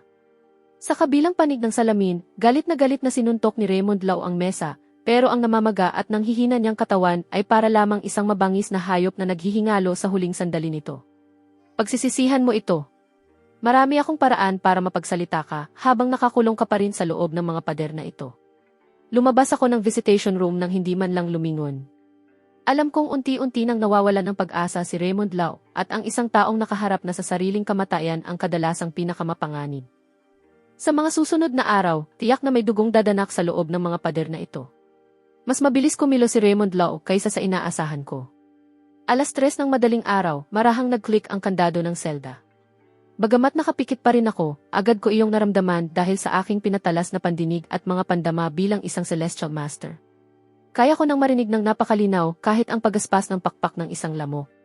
3 aninong nakayukong pumasok, bawat isa ay maihawak na pinatulis na bakal na rebar. Hindi nila pinansin ang iba pang mga bilanggo sa selda at dumiretso sila sa higaan ko. Ang nangunguna sa kanila ay dating tauhan ni Beer. Bilisan ninyo. Kapag patay na siya, aalis na tayo rito. Nang ilang sentimetro na lang ang layo ng matulis na rebar sa liig ko, bigla kong iminulat ang aking mga mata at mabilis na hinawakan ang kanyang pulsuhan. Ano ba ang ipinangako sa iyo ni Raymond Lao at handa mong isugal ang buhay mo para rito? Hindi ka pala natutulog? Hindi ako sumagot. Dinagdagan ko lang ng kaunti ang puwersa ng pagkakahawak ko at agad na nabali ang kanyang pulsuhan. Pagkakita roon, sumugod ang 2 pa niyang kasama habang sumisigaw, sabay itinaas ang kanilang mga sandata. Sa isang makinis na galaw, gumulong ako mula sa higaan. Napakabilis ng kilos ko na para akong isang malabong anino. Sa isang iglap, bumagsak silang 3 sa sahig. Parang mga papet na naputulan ng tali, ni hindi man lang sila makasigaw. Bumalik kayo at sabihin kay Raymond Lao na huwag na niyang ipahiya ang sarili niya sa mga bagitong pakana na gaya nito. Umupo akong muli sa aking higaan. Habang nakatingin ako sa tatlong nabigong mamamatay tao na nakahandu sa isa sahig at nakapikit ang mga mata, dumating si Gary Cho kasama ang iba pang mga gwardya. Pagkakita niya sa nangyari, namutla siya at agad ipinahila ang tatlo. Hindi pa man natatapos ang usapin kay Raymond Lao nang muli akong ipatawag ni Kapitan Woods. Mukha siyang ilang araw nang walang tulog at kitang-kita ang maiitim na bilog sa ilalim ng kanyang mga mata. Dinala niya ako sa kanyang opisina at sinadyang isara ang pinto. Nathan Lin, alam kong may mga kakayahan kang wala sa karaniwang tao. May isang kakaibang kaso kamakailan sa Southern District. Sunod-sunod na nawala ang ilang mayayamang negosyante. Wala ni isang bakas na naiwan sa alinman sa mga pinangyarihan. Kapitan, isa lang akong bilanggong naghihintay ng kamatayan. Mas dapat kayong humingi ng tulong sa mga tunay na eksperto para sa ganitong kaso. Kung may silbi ang mga eksperto, hindi sana kita kinakausap ngayon. May koneksyon si Raymond Lao sa bawat isa sa mga nawawalang lalaking iyon at pakiramdam ko mas malalim pa ang kasong ito kaysa sa nakikita. Binuksan ko ang aklat na bronze ng buhay at kamatayan at isa-isang lumitaw sa isip ko ang mga pangalan ng mga nawawalang lalaki. Nakapagtataka, ang mga hibla ng kanilang kapalaran ay sabay-sabay na naputol 3 araw na ang nakalipas. Ibig sabihin, wala na sila sa mga buhay at ang paraan ng pagkamatay nila ay lubhang nakakakilabot. Hindi sila basta nawala. May taong ginawang parang latak ng gamot ang mga katawan nila. Latak ng gamot? Ano nang ibig mong sabihin? Kumuha si Raymond Lao ng isang demonyong cultivator upang pahabain ang kanyang buhay. Dinukot ng demonyong cultivator na iyon ang bawat isa sa mga nawawalang negosyante at hinugot ang kanilang mga buhay na kaluluwa. Kapitan, isama mo ang mga tauhan mo at halughugin ninyo ang lumang mansyon sa Southern District. Habang nagsasalita ako, binabasa ko mismo ang mga nakasulat sa aklat na bronze ng buhay at kamatayan, kasabay ng maingat kong pagmamasid sa bawat pagbabago ng ekspresyon niya. Halatang litong-lito si Kapitan Woods sa lahat ng narinig niya, pero halos bulag na ang pagtitiwala niya sa akin ngayon. Dinampot niya ang kanyang sombrero at agad na lumabas ng opisina, ni hindi na huminto para magpasalamat o mangakong babawi. Marahil ay tinitingnan pa rin niya ako bilang isang hamak na bilanggo. Tahimik ang aklatan ng kulungan at bihira itong puntahan ng kahit sino. Habang nagbabasa ako ng isang lumang magasin, may isang matandang nakasuot ng tracksuit at salamin sa pagbabasa ang umupo sa tapat ko. Sa unang tingin, mukha lang siyang isang ordinaryong matanda. Pero walang kahit anong impormasyon ang ipinakita ng aklat na bronze ng buhay at kamatayan tungkol sa kanyang pinagmulan. Kumusta, iho? Nasasanay ka na ba sa aklat na bronze na iyan? Napapitlag ang kamay ko sa gulat at muntik ko nang mabitawan ang hawak kong magasin. Mabilis akong nag-angat ng tingin at mariing tinitigan ang matandang nasa harapan ko. Sa unang pagkakataon mula nang makapasok ako sa kulungang ito, nakaramdam ako ng tunay na takot. Sino ka? Paano mo nalaman ang tungkol sa aklat na iyon? Hindi mo kailangang mabahala. 30 taon na akong narito, naghihintay sa taong sa wakas ay makapagbubukas ng aklat na iyon. Ang demonyong cultivator na inupahan ni Raymond Lao ay kilala bilang demonyong cultivator. Sa kasalukuyan mong lakas, napakalayo mo pa para matalo siya. Kung nagharap kayo sa labas ng kulungang ito, malamang ginawa ka na rin niyang parang latak ng gamot, katulad ng iba. Bakit mo sinasabi sa akin ang lahat ng ito? Dahil pareho tayo ng apelyido, Lin. Batay sa aming angkan, dapat mo akong tawaging dakilang tiyo. Maraming taon na ang nakalipas, upang maprotektahan ang lihim ng bundok Kunlun, sinadya kong maikulong sa mismong kulungang ito. Tuluyan akong natigilan. Kailanman ay wala akong narinig sa pamilya namin tungkol sa isang dakilang tiyo ng angkan ng Lin, lalo na ang dahilan kung bakit pinili niyang manatiling nakakulong sa loob ng napakaraming taon para lamang bantayan ang isang lihim. Nagpasya akong ilabas ang espada na yari sa kahoy ng melokoton mula sa paketing natanggap ko noon at ipakita iyon sa kanya. Espadang yari ito sa kahoy ng melokoton. Nakikilala mo ba ito? Ikaw ba ang taong nagtakip ng mukha at nag-iwan nito sa ilalim ng higaan ko? May naglagay ng kung ano sa ilalim ng higaan mo? Isa lang itong espada. Noong araw, karaniwan lang namang gumagawa ang mga tao ng mga espada mula sa kahoy ng melokoton. Palamuti lang iyan. Sinabi ng lolo mo na marami kang alam tungkol sa pag-uukit sa kahoy. Dahil hindi naman makalalabas sa kulungang ito ang alinman sa atin, bakit itinatago mo pa ang katotohanan sa akin? Walang magawa si dakilang Tiyolin kundi mapabuntong hininga at tumalikod. May nakita na akong katulad niya noon. Isa sa mga kaibigan ko ay isa ring cultivator. Minsan, ipinakita niya sa akin ang isang bato na halos kapareho ng espadang iyan. Sabi niya, ginagamit daw iyon sa paglilinang. Sino ba talaga ang kaibigan mong iyon? Sa totoo lang, hindi ko kailanman nalaman kung sino talaga siya. Ang alam ko lang, napakalakas niya. Noong minsang tinugis ako sa labas ng mga pader na ito, siya ang nagligtas sa buhay ko. Sinabi niya sa akin na kung sakaling makatagpo ako ng taong may apelyidong Lin, iparating ko raw ang isang mensahe. Anong mensahe? Walang sinumang miyembro ng angkan ng Lin ang dapat mamatay sa loob ng kulungan. Natigilan ako. Sa buong alaala ng aming angkan, hindi kailanman naging kilalang pamilya ang mga Lin. Noon lang ako nagsimulang makaramdam na may kakaiba sa aming pamilya nang magkaedad na ako at ipasa sa akin ng lolo ko ang titulo ng Bundok Kunlun. Bukod doon, ni minsan ay hindi ko pa nga narinig ang tungkol sa Bundok Kunlun. Payak lang ang naging buhay namin. Laging abala ang mga magulang ko sa paghahanap ng kung ano-anong trabaho para lang mabuhay kami, lalo na ang magkaroon ng malaking kayamanan o nagmamay-ari ng isang napakalawak na bundok. Kasing karaniwan lang ng ibang pamilya ang aming tahanan. Wala kaming anumang espesyal. Iyon ang lagi kong pinaniniwalaan. May iba pa ba siyang sinabi? Iyon lang ang sinabi niya. Sabi niya, maiintindihan mo rin kapag narinig mo ang mensaheng iyon. Tahimik akong napaisip. Hindi ko iyon naiintindihan kahit kaunti. Pero pakiramdam ko, mas marami siyang alam kaysa sa akin, kabilang na ang tunay na lihim ng titulong pagmamay-ari ng aming pamilya. Hanggang ngayon, hindi ko pa nga nakikita mismo ang tinatawag nilang Bundok Kunlun. Gayunman, bilang isang ordinaryong estudyante sa kolehiyo, nahatulan na akong mamatay dahil lamang dito. Lahat ng ito. Ang Bureau of Destiny. Ang makapangyarihang taong kumokontrol sa kulog at kidlat. Bakit nila hinahabol ang nag-iisang hamak na Celestial Master ng mortal na mundo? Posible kayang ang lahat ng ito ay nag-uugat talaga sa Bundok Kunlun? Mahigpit kong hinawakan ang espada na yari sa kahoy ng melokoton at tahimik na nangako sa sarili ko na kahit sino pa ang misteryosong taong iyon at kahit gaano pa karami ang mga lihim na itinatago niya, darating ang araw na mahahanap ko siya at hihingin ko ang lahat ng kasagutan. May inilabas na piraso ng jade ang matanda mula sa kanyang bulsa at ipinatong iyon sa aking palad. Kunin mo ito. Makakatulong ito upang mapigil ang demonyong enerhiya ng demonyong cultivator. Bukas, pipilitin ni Raymond Lau na maaprobahan ang piyansa mo. Doon pa lang talaga magsisimula ang tunay na labanan. Napatunayang tama ang sinabi ni Dakilang Tiolin. Kumikilos si Raymond Lau nang mas mabilis pa sa inaasahan ko. Maaga kinabukasan, dumating si Gary Cho na may hawak na dokumentong may opisyal na pulang selyo. Nathan, ito ang pag-aproba sa piyansa mo. Ginamit na ni Raymond Lau ang lahat ng koneksyon niya. Mag-ingat ka. Mas mapanganib ang nasa labas kaysa rito sa loob. Salamat. Maraming salamat sa lahat ng ginawa mo para sa akin sa buong panahong ito. Hindi ko iyon makakalimutan. Ramdam ko ang tunay niyang pag-aalangan habang huling beses niya akong tinitingnan.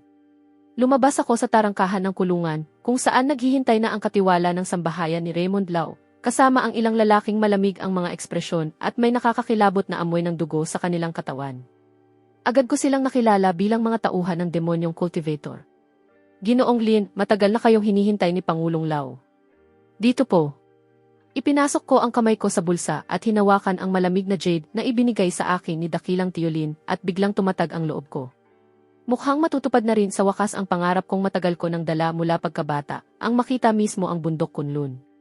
Raymond Lau, kung gusto mong tapusin ang lahat ng ito sa Bundok Kunlun, pagbibigyan kita. At ipaparamdam ko sa iyo kung ano ang pakiramdam ng humarap sa kamatayan sa kamay ng aklat na bronze ng buhay at kamatayan. Sumakay ako sa naghihintay na itim na sedan. Mabilis itong humarurot patungo sa Bundok Kunlun. Alam kong ang paglalakbay na ito ay hindi lang tungkol sa pagprotekta sa isang lihim. Ito ang simula ng pagtukla sa tunay na katotohanan ng ilang daang taon ng binabantayan ng aming angkan. Mabilis na binaybay ng itim na sedan ang mga kalsada sa kabundukan, habang lalo namang nagiging mailap at mapanglaw ang tanawin sa bawat milyang nalalampasan. Tahimik akong nakaupo sa likurang upuan ng nakapikit, habang mahigpit na nakahawak ang aking palad sa jade na ibinigay ni Dakilang Tiolin. Biglang nagpreno ng malakas ang driver nang walang anumang babala. Napasubsob ako sa lakas ng pag-untog. Sa gitna ng kalsada ay nakahandusay ang isang punong pino na sadyang pinutol at iniwan doon. Malinaw na may gustong humarang sa amin. Biglang bumalot sa akin ang masamang kutob habang umalinggaw ang matitinis na huni ng mga uwak mula sa kagubatang nakahanay sa magkabilang gilid ng daan. Sa wakas ay dumating ang sasakyan sa mansyon ng angkan ng Lao, isang sinaunang gusaling nakatayo sa gilid ng bundok. Napakatigas talaga ng ulong matandang ito. Pinilit pa niyang ipatayo ang bahay niya sa napakalayong lugar, gayong manipis na nga ang hibla ng buhay niya. Sa araw na tuluyan siyang mamatay, kahit gumastos pa siya ng malaking halaga, hindi rin makararating agad ang ambulansya rito. Aabutin pa ng ilang oras bago siya marating. Nakatayo si Raymond Lao sa pinakagitna ng pangunahing bulwagan. Katabi niya ang isang kakaibang taong gusgusin ang ayos, balot ng itim na balabal, at tanging isang pares ng mapupulang mata lamang ang nakikita. Nathan Lin, dumating ka rin sa wakas. Ito ang demonyong cultivator. Ang kailangan mo lang gawin ay makipagtulungan at tulungan siyang alisin ang selyo ng bundok Kunlun at ginagarantiya kung mabubuhay ka sa kayamanan at karangalang hindi mo man lang maisip. Hindi ko siya pinansin. Sa halip, humarap ako sa demonyong cultivator habang mabilis na nagliliparan ang mga pahina ng aklat na bronze ng buhay at kamatayan sa aking isipan. Ipinakita ng aklat na hindi bababa sa 100 tao na ang pinatay ng demonyong cultivator upang maisulong ang kanyang madidilim na sining. Baluktot at malupit ang kanyang mga pamamaraan. Kahit buhay pa siya, daan-daang mapaghiganting espiritu na ang nakabuntot sa kanyang anino. Hindi na mahirap isipin kung ano ang naghihintay sa kanya kapag namatay siya. Ang taong nananakit ng iba ay sa huli ang sarili rin ang pinapahama. Sa ngayon, nabubuhay lamang siya sa pamamagitan ng paglamon sa mga buhay na kaluluwa ng ibang tao. Ginoong Lao, nagdala ka ng halimaw na gaya nito para lamang pahabain ang buhay mo. Hindi ka ba natatakot na ikaw mismo ang ubusin niya bago pa matapos ang lahat? Anong kalokohan ang pinagsasasabi mo? Narito ang master para tulungan ako. Bata, walang maidudulot sa iyo ang katigasan ng ulo mo. Pagsapit ng hating gabi, magbubukas ang tarangkahan ng bundok Kunlun at pagdating ng oras na iyon, wala ka ng pagpipilian kundi magsalita. Magalang na sinamahan ni Raymond Lao ang tinatawag niyang master at inutusan ang kanyang mga tauhan na ihatid ako sa isang silid na yari sa bato sa likod ng bakuran. Umupo ako sa batong higaan habang ang hangin sa paligid ay makapal sa nakakasulasok na amoy ng dugo. Alam kong naghahanda ang demonyong cultivator ng isang uri ng madilim na ritual at balak niya akong gawing alay ngayong gabi. Mahigpit na nakakandado ang pintuan ng silid na bato at may ilang bodyguard na nagbabantay sa labas. Inilabas ko ang itim na jade at pinagmasdan itong mabuti. Sa liwanag ng buwan, unti-unting lumitaw ang malalabong marka sa ibabaw nito, nakahawig ng isang maliit na mapa. Sinubukan kong padaluyin ang isang hibla ng panloob kong enerhiya papasok sa jade. Biglang umalingaw-ngaw ang napakalakas na dagundong sa aking isipan.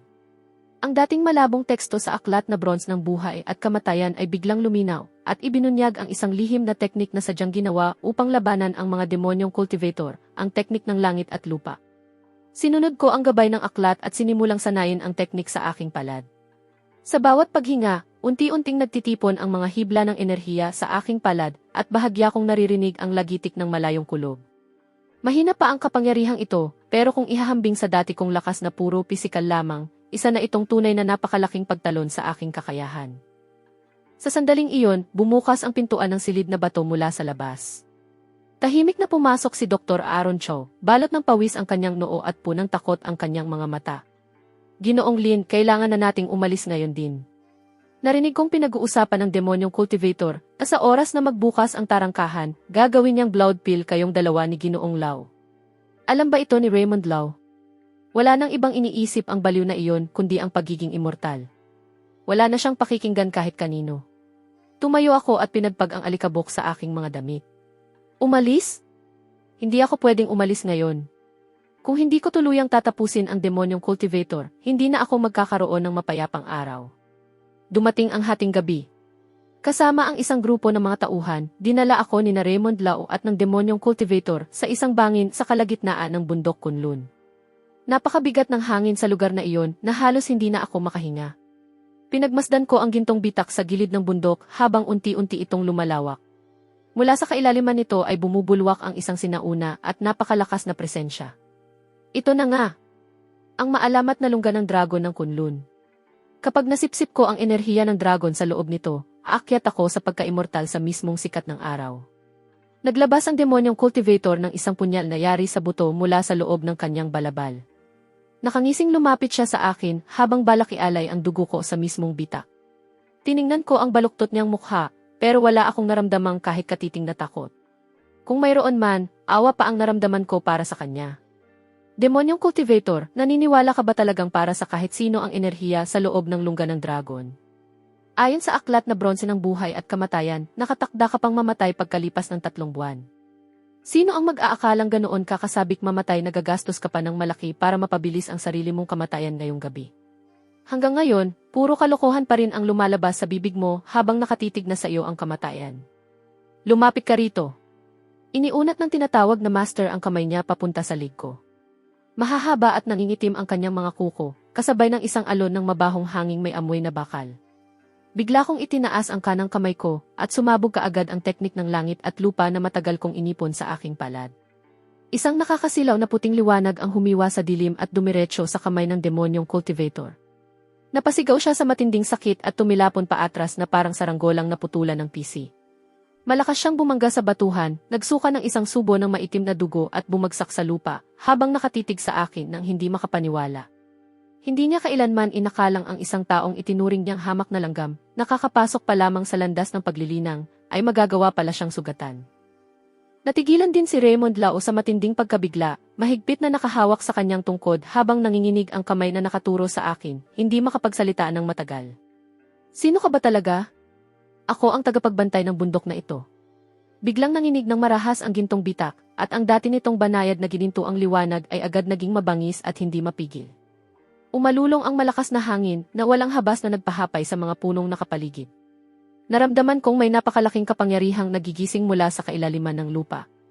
Marahas na nanginig ang aklat na bronze ng buhay at kamatayan sa aking isipan na para bang binabalaan ako sa kung anong mangyayari. Masama ito. Tumatagas ang dragon energy.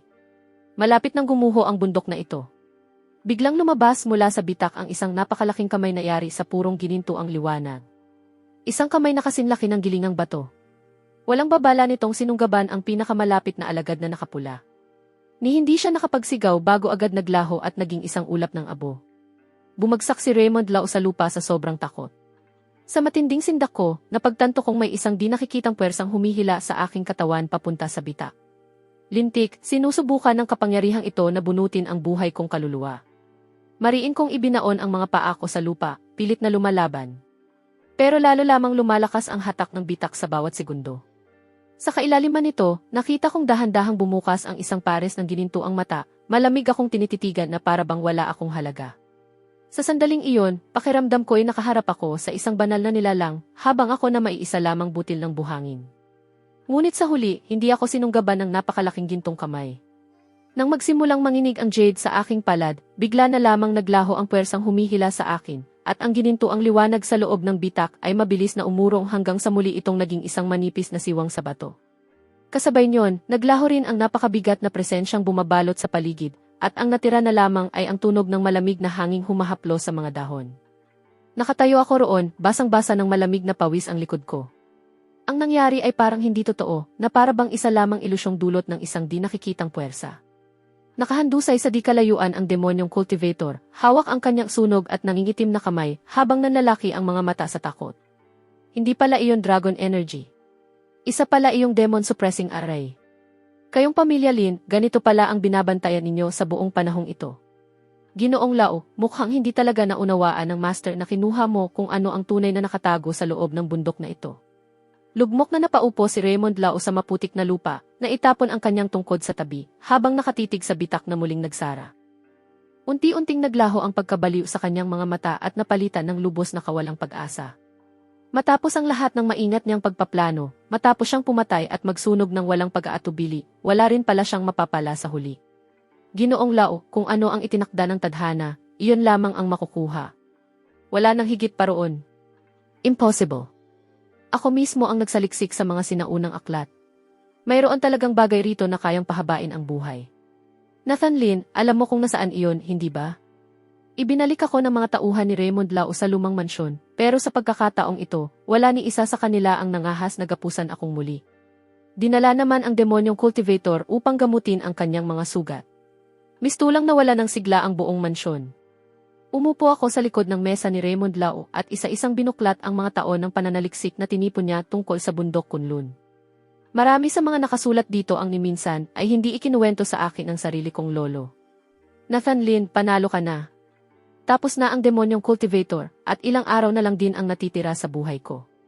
Sabihin mo ang gusto mong kapalit. Ano ang kailangan para sabihin mo na sa wakas ang tunay na lihim ng kasulatang iyon? Palihim akong inabangan ni Dr. Cho sa dulo ng pasilyo, tangan ang kanyang medical bag. Mukhang magdamag siyang hindi natulog, at mas masama pa ang kanyang hitsura, kaysa kay Raymond Lau. Pagkakita pa lang niya sa akin, mabilis niya akong hinila papunta sa mga anino. Ginoong Lin, tuluyan nang nawala ng katinuan si Raymond Lau. Nag-utos na siyang tabunan ang tuyong balon. At gusto niyang ipapatay ang lahat ng nakaalam tungkol sa bagay na ito. Kalmado ko lang siyang tiningnan. Ipinakita na ng aklat na bronze ng buhay at kamatayan na nagsimula ng magbago ang kanyang kapalaran. Kung patuloy siyang magsisilbi kay Raymond Lau, tiyak ang kanyang kamatayan. Pero kung kakampi siya sa akin, may pag-asa pa siyang mabuhay. Tinanong ko siya, gusto mo bang mabuhay? Tama, sagot niya. Makalayo lang ako sa lugar na ito, gagawin ko ang anumang ipagagawa ninyo. Kung ganoon, baguhin mo ang medical record ni Raymond Lau. Sabihin mong wala ng pag-asang mailigtas ang kalagayan niya, at ang tanging natitirang paraan ay ang magkulong sa meditasyon sa matandang kagubatan sa paanan ng bundok Kunlun. Saglit na natigilan si Dr. Cho, pero agad niyang naunawaan ang balak ko. Balak kong ilayo si Raymond Lau at tuluyan ng wakasan ang lahat ng ito. Ang taong gaya ni Raymond Lau ay ubod ng katigasan ng ulo. Ang tanging makakahikayat sa kanya na kusang pumasok sa patibong ko ay ang pangakong may pag-asa pa siyang mabuhay. Pagkaalis ni Dr. Cho, may nakita akong naninilaw na piraso ng papel na nakasingit sa tahi ng kutson sa silid ng bisita. Kay Dakilang Tiyolin pala ang sulat kamay. 2 linya lang ang nakasulat sa papel. Inapo ng pamilya Lin, kapag nabasa mo ito, bumalik ka kaagad. Nagbukas na ang tarangkahan ng bundok. Huwag kang lilingon. Mahigpit kong hinawakan ang sulat. Unti-unting sumisidhi ang kaba sa dibdib ko. Dapat ay nasa loob pa rin ng kulungan si Dakilang Tiyolin. Kung ganoon, kailan pa niya naitago ang sulat na ito rito? Posible kayang may taong tapat sa kanya na matagal nang nakapasok sa loob ng mansyon ng pamilya Lau. Muli kong binuksan ang aklat na bronze ng buhay at kamatayan at sinubukang hanapin ang anumang impormasyon tungkol sa kanya, ngunit nanatiling nababalot ng makapal na ulap ang mga pahina. Ibig sabihin nito, masigit na malakas ang tunay na kapangyarihan ni Dakilang Tiyolin kaysa sa akin sa ngayon, o kaya naman ay may taglay siyang pambihirang kayamanan na kayang ikubli siya sa paningin ng aklat. Dakilang Tiyolin, ano ba talaga ang pinaplano mo? Lumapit ako sa bintana at minasdan ang bundok Kunlun sa di kalayuan na nababalot ng makapal na ulap. Nagsimula na si Raymond Lau na ihanda ang kanyang mga tauhan sa pag-alis. Buong puso niyang pinaniwalaan ang sinabi ni Dr. Cho, kumbinsidong may isang banal na lugar sa kailaliman ng kabundukan na makapagpapahaba ng kanyang buhay. Hinaplos ko ang jade sa aking bulsa. Muli na itong lumamig at wala ng liwanag, pero nararamdaman ko pa rin ang mahinang ugnayan nito sa malayong bundok. 3:00 ng hapon, kahit hirap na sa kanyang karamdaman, isinama ako ni Raymond Lau at ang ilan niyang pinagkakatiwalaang bodyguard, pabalik sa paanan ng bundok Kunlun. Hindi na sumama ang demonyong cultivator sa pagkakataong ito.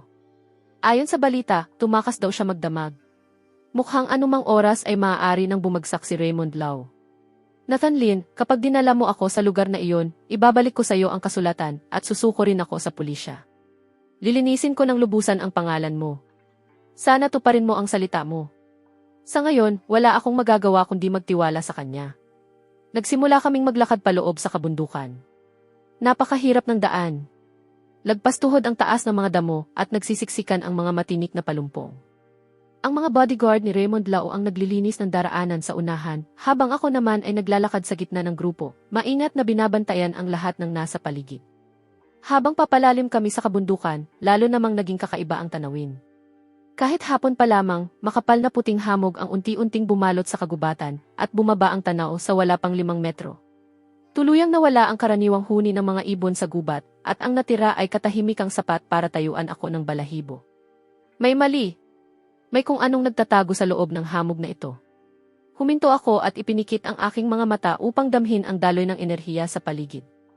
Bahagyang nanginig ang aklat na bronze ng buhay at kamatayan sa aking isipan at dahan-dahang lumitaw ang isang linya ng gintong teksto. Tarangkahan ng ilusyon. Ang sinumang pumasok ay wala ng pagsisisihan. Bigla kong iminulat ang mga mata ko at napagtantong naglaho na ang mga bodyguard na nasa unahan, pati si Raymond Lau. Mag-isa na lamang akong nakatayo sa loob ng makapal na hamog. Sobrang kapal ng hamog na para bang isang pader. Nang iunat ko ang kamay ko, halos hindi ko na makita kahit ang mga dulo ng sarili kong mga daliri. Nakakatakot ang katahimikan, napakalalim nito na kahit ang hangin ay tila nawala na rin. Hindi ako gumalaw. Habang bahagyang umiinit ang aklat na bronse ng buhay at kamatayan sa aking isipan. Isang payak na guhit ng mapa ang lumitaw sa mga pahina nito, isang landas ng kaligtasan na tumatahak sa gitna ng hamog. Ipinikit ko ang aking mga mata. Tuluyan kong isinantabi ang paningin ko at sumulong na ang tanging gabay ay ang mapa na nakaukit sa aking isipan.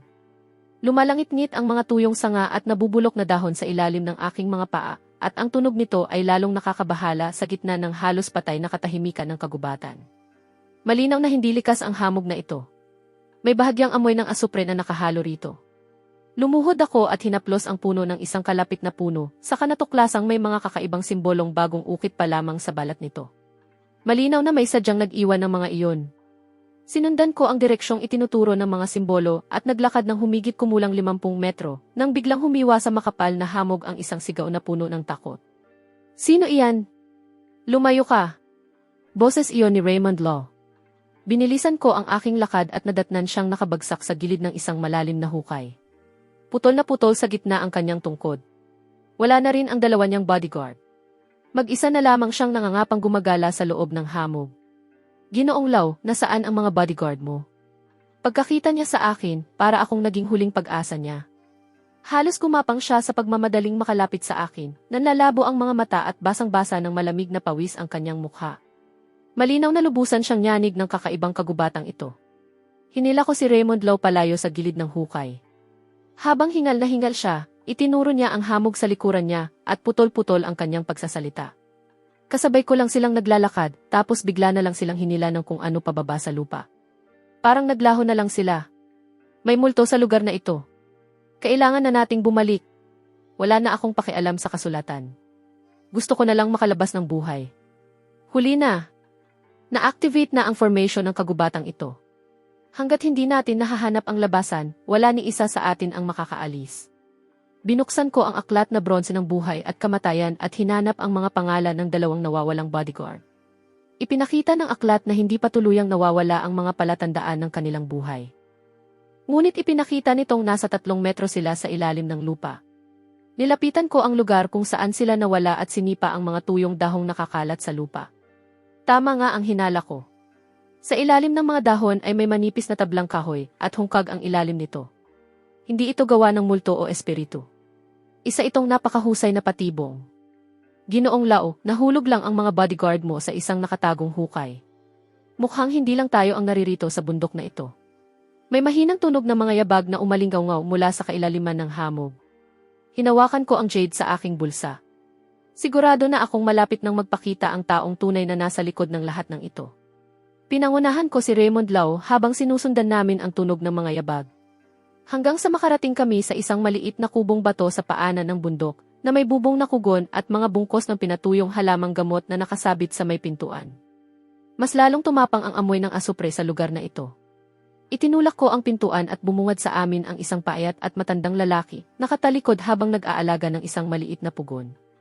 May berdeng apoy na nagliliyab sa loob nito, at tila mula mismo sa pugong iyon nanggagaling ang makapal na hamog sa labas. Mas huli kang dumating kaysa sa inaasahan ko, batang mula sa pamilya Lin. Pinagmasdan ko ang likod ng matanda, at lumitaw ang isang linya ng teksto sa aklat na bronse ng buhay at kamatayan. Gerald Lin, tagapagbantay ng libingan ng pamilya Lin. Saglit akong natigilan. Naalala kong minsang nabanggit ng lolo ko ang pangalang iyon noong bata pa ako. Isa raw siyang malayong dakilang tiyuhin namin na bigla na lamang nawala ilang dekada na ang nakalipas. Ni hindi niya sinulyapan si Raymond Law. Sa halip, nakatuon ang tingin niya sa jade na hawak ko. Nadala mo pa rito ang isang miyembro ng pamilya Law. Nathan Lin, matindi talaga ang loob mo. Nagtago si Raymond Law sa likuran ko, ni hindi makapagsalita. Hindi niya kailanman naisip na may miyembro pa ng pamilya Lin na naninirahan sa liblib na lugar na ito. Naghagi si Gerald Lin ng isang dakot ng mga halamang gamot sa pugon at lalo pang kumapal ang hamog sa labas. Sinabi niya sa amin na ang banal na lugar na matagal nang hinahanap ni Raymond Law, ang lugar na pinaniniwalaan nitong makapagpapahaba ng buhay, ay sa katunayan ang pinagsasaluhang libingan ng maraming salinlahi ng pamilya Lin. Ang nakaselyo sa loob nito ay hindi eliksir ng buhay na walang hanggan, kundi ang naipong bigat ng karma na pasa ng pamilya Lin sa loob ng maraming siglo. Raymond Law. Ang taong kasindugo ng mga kamay mo ay hindi tatagal kahit isang segundo sa loob ng lugar na iyon. Hindi ako naniniwala. Sinabi ni Dr. Cho na ang kailangan ko lang ay hanapin ang lungga ng dragon. Si Dr. Cho ay nagtatrabaho para sa akin. Nagsinungaling siya sa'yo. Nanlaki ang mga mata ni Raymond Lau at nanginig ang buo niyang katawan sa galit, pero halos hindi na nga siya makatayo. Ang tanging nagawa na lang niya ay titigan ako ng masama at nanginginig na ituro ako. Ibinaling ko ang pansin ko sa malayo kong dakilang tiyuhin. Punang mga tanong ang isip ko. Nasa kulungan si dakilang tiyulin, samantalang ang malayo naming kamag-anak ay namumuhay rito sa kabundukan. Ano ba talaga ang sabay-sabay nilang binabantayan? Nathan Lin, ngayong nakuha mo na ang susi, kailangan mo nang akuin ang responsibilidad na kaakibat nito. Pagsapit ng hating gabi, muling magbubukas ang pintuang kahoy. Kailangan mong pumasok at kunin ang bagay na nasa loob. Ano ba talaga iyon? Isang bagay na sa wakas ay magpapaintindi sa iyo ng tunay na kahulugan ng aklat na bronze ng buhay at kamatayan. Hinawakan ko ang sinaunang aklat sa aking isipan. Parang may naramdaman itong kung ano at lalo pang marahas na nanginig. Naunawaan kong ang haharapin ko ngayong gabi ay maaaring sandaang ulit na mas nakakatakot kaysa sa demonyong cultivator o kay Raymond Lau. Pinangunahan kami ni Gerald Lin papunta sa isang bangin sa likod ng kubong bato. Kinagat niya ang kanyang daliri at iginuhit ang isang kakaibang simbolo sa itim na jade. Hindi ito nagliwanag sa pagkakataong ito. Sa halip, naglabas ito ng mababang lagitik na tila bakal na tumatama sa bakal. Dahan-dahang bumukas ang magkabilang gilid ng pader ng bundok at lumitaw ang isang pasukang balot ng sukdulang kadiliman. Isang napakalamig na bugso ng hangin ang lumabas mula sa loob na tumama kay Raymond Lau hanggang sa mapayuko siya sa ginaw. Sa loob, tanging mga may dugong lin lamang ang maaaring tumahak sa landas na ito. Raymond Lau, mananatili ka rito sa labas.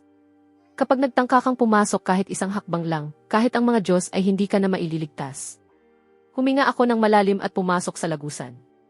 Dahan-dahang nagsara ang pintuang bato sa likuran ko at tuluyang nawala ang huling sinag ng liwanag ng buwan. Humawi sa kadiliman ang ilaw ng aking flashlight. Sa magkabilang pader na bato, napakaraming pangalan ang siksik na nakaukit. Nang pagmasdan ko ng mabuti, napagtanto kong bawat isa sa mga iyon ay pangalan ng mga ninuno ng pamilya Lin. Nanginig ang buo kong katawan nang makita ko ang naghihintay sa pinakadulo ng lagusan. Isang pangalang agad kong nakilala. Nathan Lin. Bakit nakaukit ang sarili kong pangalan sa isang pader na itinayo pa ilang siglo na ang nakalipas? Lalong bumilis ang tibok ng puso ko. Kusang bumukas ang aklat na bronze ng buhay at kamatayan sa aking isipan at huminto sa isang blankong pahina na unti-unting napuno ng mga salita. Hindi na ito tungkol sa kapalaran ng ibang tao, kundi sa sarili kong nakaraan. Isa-isa akong humakbang ng mas malalim sa lagusan. Tumapat ang sinag ng aking flashlight sa isang napakalaking kabaong nayari sa tanso. Nakaawang ang takip nito. May kung anong nakahiga sa loob. Nakatitig ako sa pangalang Nathan Lin na nakaukit sa pader sa loob ng 5 buong minuto. Bagaman halatang sinauna ang pagkakaukit, ang bawat guhit at estilo nito ay halos kapareho ng sarili kong sulat kamay. Nag-ipon ako ng lakas ng loob at hinawakan ang pader na bato. Malamig ito. Wala namang kakaiba. Biglang marahas na nagpalipat-lipat ng mga pahina ang aklat na bronze ng buhay at kamatayan sa aking isipan hanggang sa huminto sa pinakahuling pahina nito, kung saan ang dating blankong papel ay unti-unting napuno ng lahat ng nangyari sa akin mula nang makulong ako, kasama na ang mismong tagpong ito, ang eksaktong sandaling nakatayo ako rito ngayon. Lumalabas na bawat kilos na ginawa ko ay matagal nang naitala sa aklat na ito. Humarap ako sa bahagyang nakabukas na kabaong na tanso, habang dahan-dahang gumagalaw ang sinag ng aking flashlight sa ibabaw nito. Walang bangkay sa loob. Walang muling nabuhay na halimaw. Wala ring nakatagong ginto o pilak. Isang maayos na nakatuping asul-berdeng balabal lamang at isang kinakalawang na mahabang espada.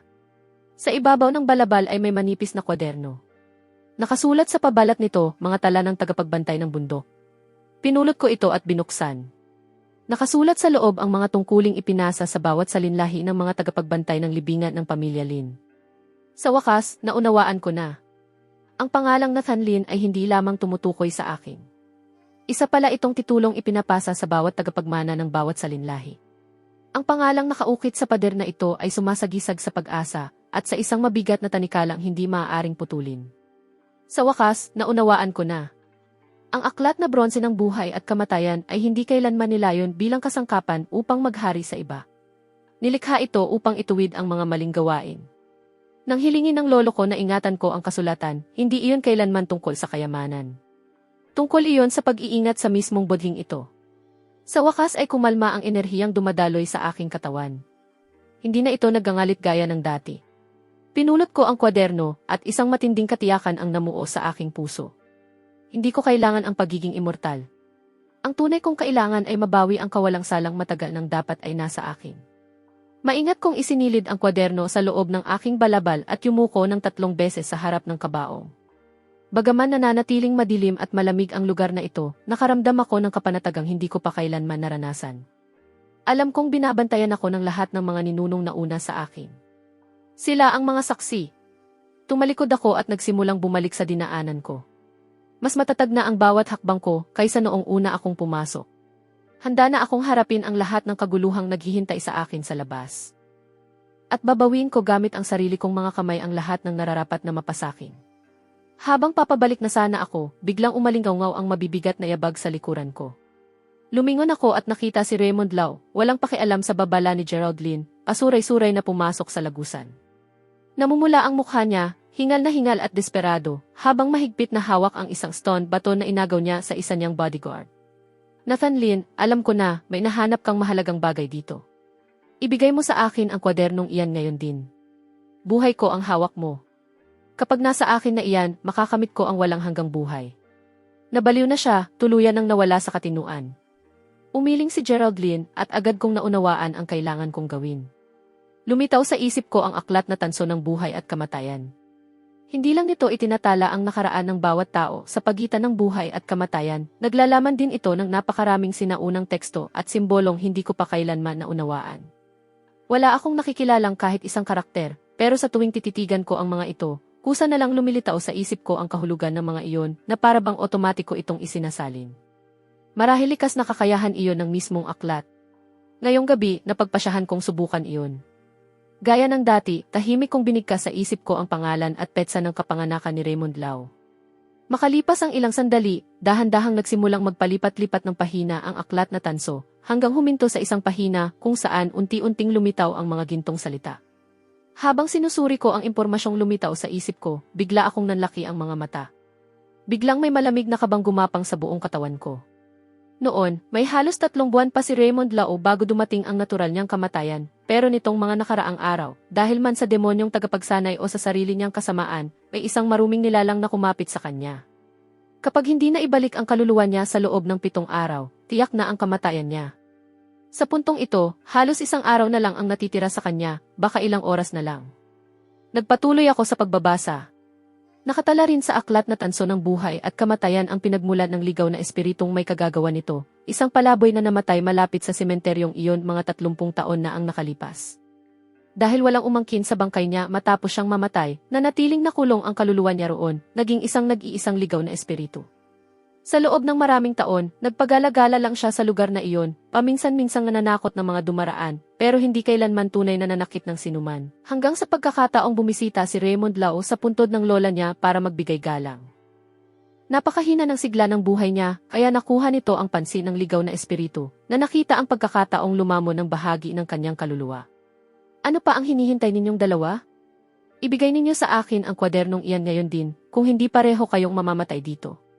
Nagkatinginan kami ni Geraldine, kapwa nakakunot ang noo. Sa ordinaryong mundo, maaaring maresolba ang ganitong problema kung may mahuhusay na paring taoista na magsasagawa ng ritual para ibalik ang kaluluwa. Pero sa kalagayan ngayon ni Raymond Lau, tuluyan na siyang nawalan ng katinuan at kung papatayin namin siya ngayon, kami lang ang madudungisan ng dugo. Sakto namang may napansin ako sa tabi ng tala tungkol kay Raymond Lau sa aklat na tanso ng buhay at kamatayan. May isang mapusyaw na linya ng teksto, halos hindi makita, mas kupas kaysa sa ibang nakasulat, na para bang sadyang itinago. Itinoon ko roon ang buong pansin ko, at makalipas ang ilang sandali, unti-unting luminaw ang kupas ng mga salita. May kakaibang kapalaran ang taong ito, at may bahagyang ugnayan pa rin sa ugat ng dragon ng bundok Kunlun. Kakaiba man ang kapalaran niya o hindi, walang sinumang makakataka sa naitala na ng aklat na tanso ng buhay at kamatayan. Kahit demonyo, kailangang harapin sa tamang sandali at tama ang tiyempo ng pag-atake. Hinampas ni Geraldine ang batok ni Raymond Lau at agad itong nawalan ng malay. Kalaunan, narinig kong mahina silang nag-uusap. Hindi na ako nagpaliwanag pa, hinayaan ko na lang silang bumuo ng sarili nilang konklusyon. Pagsapit ng gabi ng ika-15 araw, habang malalim akong naglilinang, bigla kong naramdaman ang isang di pamilyar na presensya, mahina at mailap. Halos hindi maramdaman pero totoo at unti-unti itong papalapit sa selda ko. Dumilat ako at itinuon ang tingin sa pinto ng selda. Makalipas ang ilang sandali, narinig ko ang mahihinang yabag sa pasilyo hanggang huminto mismo sa labas. Bumalik ka na sa loob, siguraduhin mo lang na mapanatiling ligtas ang aklat na tanso. Hindi na siya, o sinuman sa pamilya Lao, mangangahas na galawin ka pa. Ngumiti lang si Geraldine at wala nang sinabi. Mula noong araw na iyon, hindi na ako nadamay pa sa gulo ng pamilya Lao. Muli akong ibinalik sa mismong kulungang iyon. Pero matapos ang lahat ng nangyari, naging ganap ng matatag ang katayuan ko sa loob ng mga pader na iyon. Wala nang nangangahas na kalabanin ako. At wala na ring naglalakas loob na bigyan ako ng problema. Kahit ang mismong warden ay umiiwas na sa tuwing nagkakasalubong kami. Alam kong pansamantala lang ang kapayapaang ito. Hinding-hindi hahayaang matapos na lang ito ng Bureau of Destiny, at tiyak na hindi rin susuko ang makapangyarihang nilalang na kumukontrol sa kulog at kidlat. Maaga o huli, babalik sila. Pero handa na ako. Sino mang susunod na darating para sa akin, sisiguraduhin kong pagsisisihan niyang tumuntong siya rito. Isang gabi, habang malalim akong naglilinang, bigla kong naramdaman ang isang mahina, halos hindi mapansing presensya. Ganap itong hindi pamilyar, ngunit napakadalisay, walang anumang pagkakahawig sa nakatigil at malamig na enerhiya ng kamatayan na bumabalot sa kulungang ito, at lalo na sa masamang aurang taglay ng mga tao ng Bureau of Destiny. Dumilat ako at sinundan ang pinagmumula ng presensyang iyon, na tila nagmumula mismo sa may pintuan ng selda. Lumapit ako at sumilip sa labas, pero walang tao sa mahabang pasilyo. Gayunman, naroon pa rin ang presensya. Muli kong ipinikit ang mga mata ko at ibinaba ang kamalayan ko sa aklat na tanso ng buhay at kamatayan na kusang bumuka sa isang pahina kung saan iisang linya lang ang nakasulat. May natukoy na tagapagsanay sa malapit. Tahimik akong lumabas ng selda at sinundan ang bakas ng presensyang iyon hanggang sa makaakyat ako sa panlabas na pader at lumapag sa isang napabayaang damuhan sa labas. May isang taong nakatayo sa ilalim ng liwanag ng buwan. Puro itim ang suot niya at natatakpan ng maskara ang mukha. Pero sa pangangatawan pa lang, halatang lalaki siya. Dahan-dahan siyang dumukot sa loob ng damit niya at naglabas ng isang token. Pulang-pula ang buong token na para bang bagong hango sa nagbabagang apoy. Nakaukit dito sa matapang at dumadaloy na sulat ang mga salitang, direktang alagad ng pinuno ng sekta. Sa sandaling makita ko ang token na iyon, biglang nanigas ang mukha ko. Nanlambot ang buong katawan ko na para bang may pumigil dito gamit ang isang sumpa. Habang rumagasa ang malamig na kilabot mula sa talampakan ko hanggang sa tuktok ng ulo ko. Direktang alagad ng pinuno ng sekta. Paulit-ulit na umalingaw ang mga salitang iyon sa isip ko, na para bang may tumama sa isang sinaunang kampanang 1,000 taon nang nakatayo, mismo sa tabi ng tainga ko. Nakatitig lang ako sa token habang malakas na kumakabog ang dibdib ko, na para bang anumang sandali ay sasabog ito. Ang C2 Tower ay kabilang sa 10 dakilang sekta ng mundo ng mga tagapagsanay. Ayon sa alamat, matagal nang naabot ng pinuno nito ang yugto ng Nascent Soul at mahigit 1 siglo nang hindi nagpapakita. At ang pagiging direktang alagad ng pinuno ng sekta ay nangangahulugang ang lalaking nasa harapan ko ay kabilang sa pinakasentro ng C2 Tower. Isa siyang kandidato para maging susunod na pinuno ng sekta. Bakit magpapakita ang isang taong may ganoong katayuan sa isang kulungan sa mortal na mundo na gaya nito? Ano nang nangyari, natakot ka ba? Isinuksok ng lalaki ang token pabalik sa damit niya, may bahid ng amusement sa boses niya. Akala ko ang isang taong may lakas ng loob na magmana ng kasulatan ng pamilya Lin ay mas matapang kaysa rito. Huminga ako ng malalim, pinipigil ang pagkabiglang bumabalot sa dibdib ko, saka malamig na nagsalita. Sino ka ba talaga? Nolan Sito ang pangalan ko.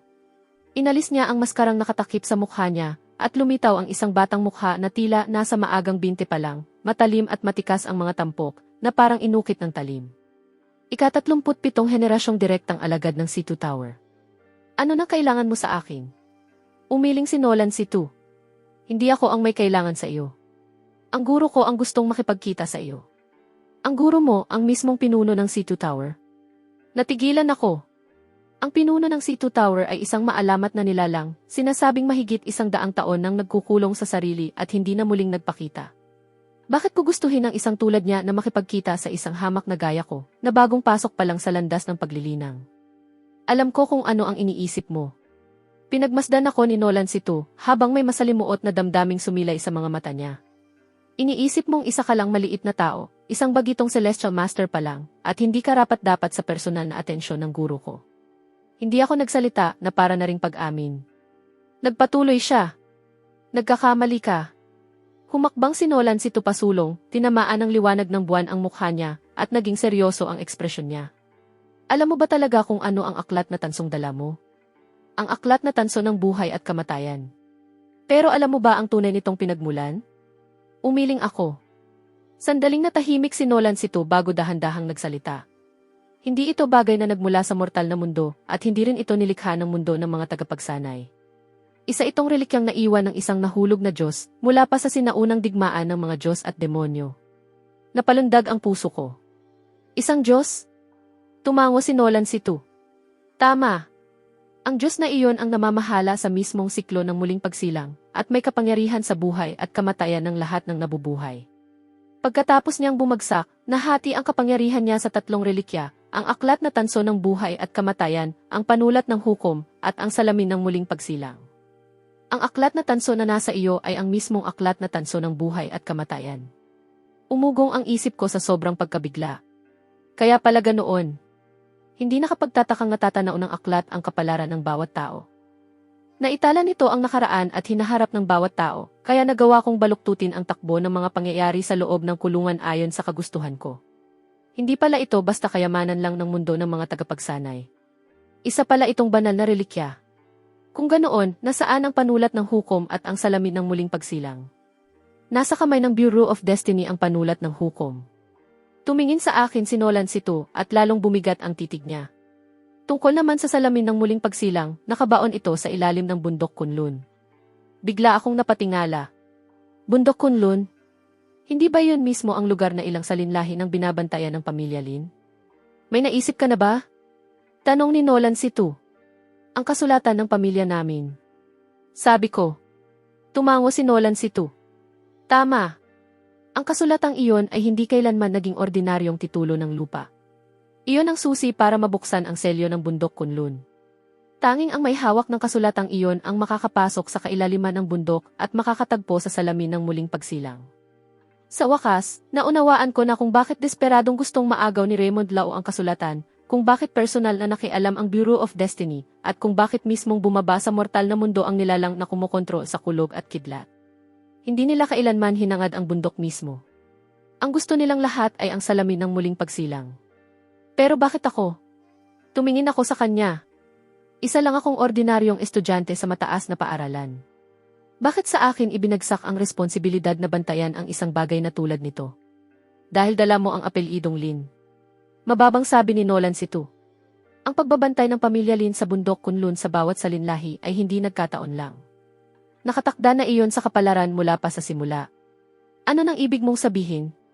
Alam mo ba ang tunay na pinagmulan ng pamilya Lin? Umiling ako. Matagalan na tahimik si Nolan sito bago siya muling nagsalita. Ang pamilya Lin ay mga inapo ng nahulog na Diyos na iyon. Parang may kulog na sumabog sa isip ko. Mga inapo ng isang Diyos? Impossible. Hindi ko na malayang napailing ako. Buong buhay ko, isa lang akong ordinaryong tao. Maliban sa kasulatang ipinasa sa akin ng lolo ko, wala akong alam tungkol sa anumang Diyos. Wala rin akong alam tungkol sa muling pagsilang. Hindi mo alam dahil hindi pa lubusang nagising ang dugong minana mo. Maingat akong pinagmasdan ni Nolan sito. Pero nabuksan mo na ang aklat na tanso ng buhay at kamatayan. Naabot mo na ang antas ng Celestial Master at unti-unti nang nagsisimulang magising ang dugong minana mo. Kinuwenta ng aking guro na tuluyang luluwag ang selyo ng bundok Kunlun pagkalipas ng 3 buwan. Kapag nangyari iyon, lilitaw sa mundo ang salamin ng muling pagkakatawang tao, at tanging ang may dugong Lin lamang ang makakapasok sa selyadong kaharian. Kaya gusto ng guro mo na pumasok ako roon at kunin ang salamin ng muling pagkakatawang tao. Umiling si Nolan sito. Hindi kunin. Wasakin. Natigilan ako. Wasakin? Tumango si Nolan sito. Tama. Napakalakas ng kapangyarihan ng salamin ng muling pagkakatawang tao. Kapag napunta iyon sa mga kamay ng Bureau of Destiny, o ng sinumang may masamang balak, lulubog sa kaguluhan ang buong mundo ng mga cultivator. Maingat nang naipagkwenta ng guro ko ang lahat. Ang tanging paraan ay wasakin ito bago patuluyang lumitaw sa mundo. Pero banal na relikya iyon. Kaya ko ba talagang sirain ang ganoong bagay? Tiningnan ako ni Nolan si Tu at buong katiyakang nagsalita. Kaya mo. May bakas ng masalimuot na damdamin sa kanyang mga mata. Dahil taglay mo ang dugong Lin at kinilala ka na ng aklat na tanso ng buhay at kamatayan bilang Panginoon nito. Ang kapangyarihan lang ng aklat na iyon ang kayang dumurog sa salamin ng muling pagkakatawang tao. Natahimik ako. Napakarami nitong kailangang unawain ng sabay-sabay. Kailangan ko ng panahon para iproseso ang lahat. Alam kong napakabigat nitong tanggapin sa ngayon. May inilabas na tapyas ng jade si Nolan si Tu mula sa kanyang kasuotan at iniabot iyon sa akin. Regalo ito ng aking guro. Nandyan ang lahat ng kailangan mong malaman tungkol sa selyo ng bundok Kunlun. Babalikan kita pagkalipas ng 3 buwan. Pagkasabi niyon, kumislap ang kanyang anyo at naglaho siya sa dilim ng gabi. Nanatili akong nakatayo, mahigpit na hawak ang tapyas ng jade sa aking kamay at matagal na hindi nakagalaw.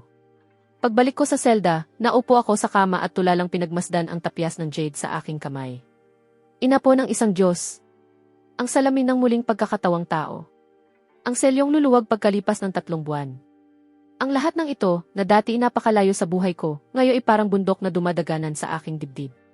Inilubog ko ang aking kamalayan sa aklat na tanso ng buhay at kamatayan at binuksan ang pinakahuling pahina nito.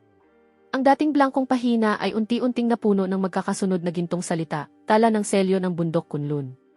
Ang mismong selyo ay nasa pinakailalim ng bundok at binabantayan ng 3 hadlang. Ang una ay ang kaharian ng ilusyon. Sino mang pumasok ay mabibitag sa sarili niyang pinakamalalim na takot at hindi na makakatakas. Ang ikalawa ay ang apoy ng paglilinis. Habang mas mabigat ang kasalanan ng isang tao, mas mabagsik siyang susunugin ng apoy. Ang ikatlo ay ang hadlang ng dugong angkan. Tanging ang may dugong Lin ang makalalampas sa 3 hadlang at makararating sa kinaroroonan ng salamin ng muling pagkakatawang tao. Isinara ko ang aklat at huminga ng malalim. 3 buwan. 3 buwan pa ang mayroon ako para maghanda. Sa mga sumunod na araw, buong puso kong ibinuhos ang sarili ko sa paglilinang. Sa araw ay sumisipsip ako ng madilim na enerhiya, at sa gabi na may pinipino ko ang espiritual na enerhiya, ni hindi ko hinayaang magkaroon ng kahit isang sandaling pahinga. Ang tapyas ng jade na ibinigay sa akin ni Nolan si Tu ay naglalaman ng isang ganap na paraan ng paglilinang, higit na mas mataas kaysa anumang natutuhan ko noon. Sa pagsunod sa mga tagubilin nito, mabilis na umunlad ang aking paglilinang. Sa loob lamang ng 1 buwan, nakalusot ako sa gitnang antas ng Celestial Master. Pero hindi pa rin iyon sapat.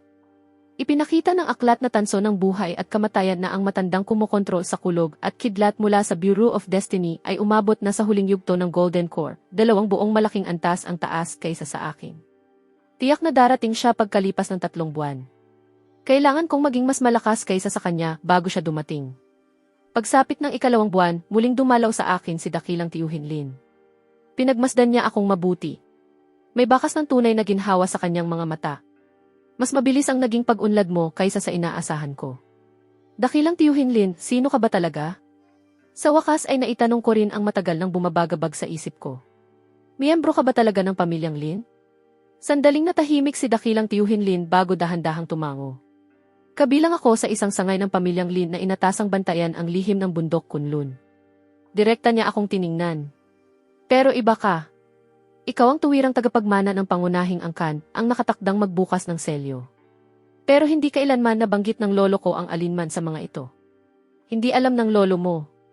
Napabuntong hininga si Dakilang Tiyuhin Lin. Sa pangunahing angkan ng pamilyang Lin, iisa lang ang tagapagmana sa bawat salinlahi, at siya lang ang nakaalam ng buong katotohanan. Hindi kailanman naging tagapagmana ang lolo mo, kaya wala siyang nalaman tungkol dito.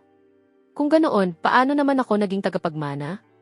Dahil pinili ng aklat na tanso ng buhay at kamatayan ang magiging Panginoon nito noong araw mismo na isinilang ka. Nagpatuloy si Dakilang Tiyuhin Lin habang nakatingin sa akin. Noong araw na kargahin ka ng lolo mo, kusa nang nagpakita ang aklat at lumitaw mismo sa iyong noo, nag-iwan ng isang marka. Mula sa sandaling iyon, ikaw na ang tunay na tagapagmana ng pamilyang Lin. Idinaan ko ang mga daliri ko sa aking noo, pero wala akong naramdaman.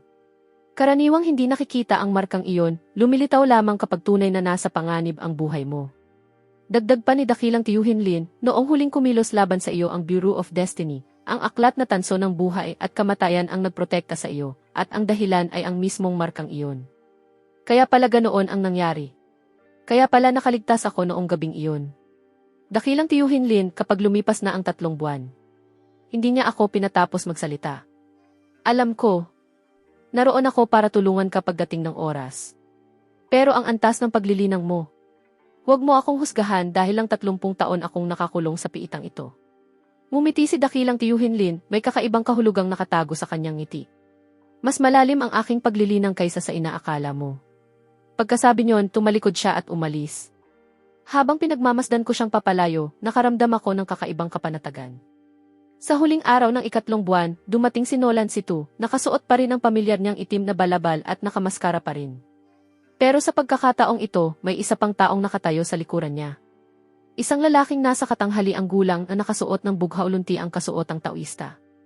Mukha siyang mahinahon at iskolar, pero ang bigat ng otoridad sa kanyang mga mata ay halos hindi ko matingnan ng tuwiran.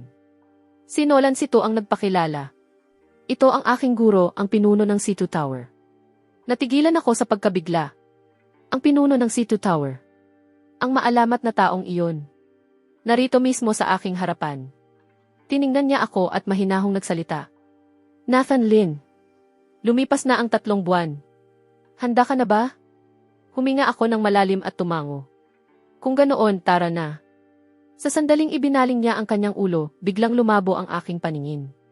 Pagmulat ko ulit ng mga mata, nasa paanan na kami ng bundok Kunlun. Ganito pala ang tunay na lakas ng isang nascent soul cultivator, ang makapaglakbay ng 1,000 milya sa isang iglap na para lang kumakain o umiinom ng tubig. Ang selyo ay nasa pinakasentro ng bundok. Itinuro ng pinuno ng Situ Tower ang batuhang pader sa unahan. Hindi kami makapapasok.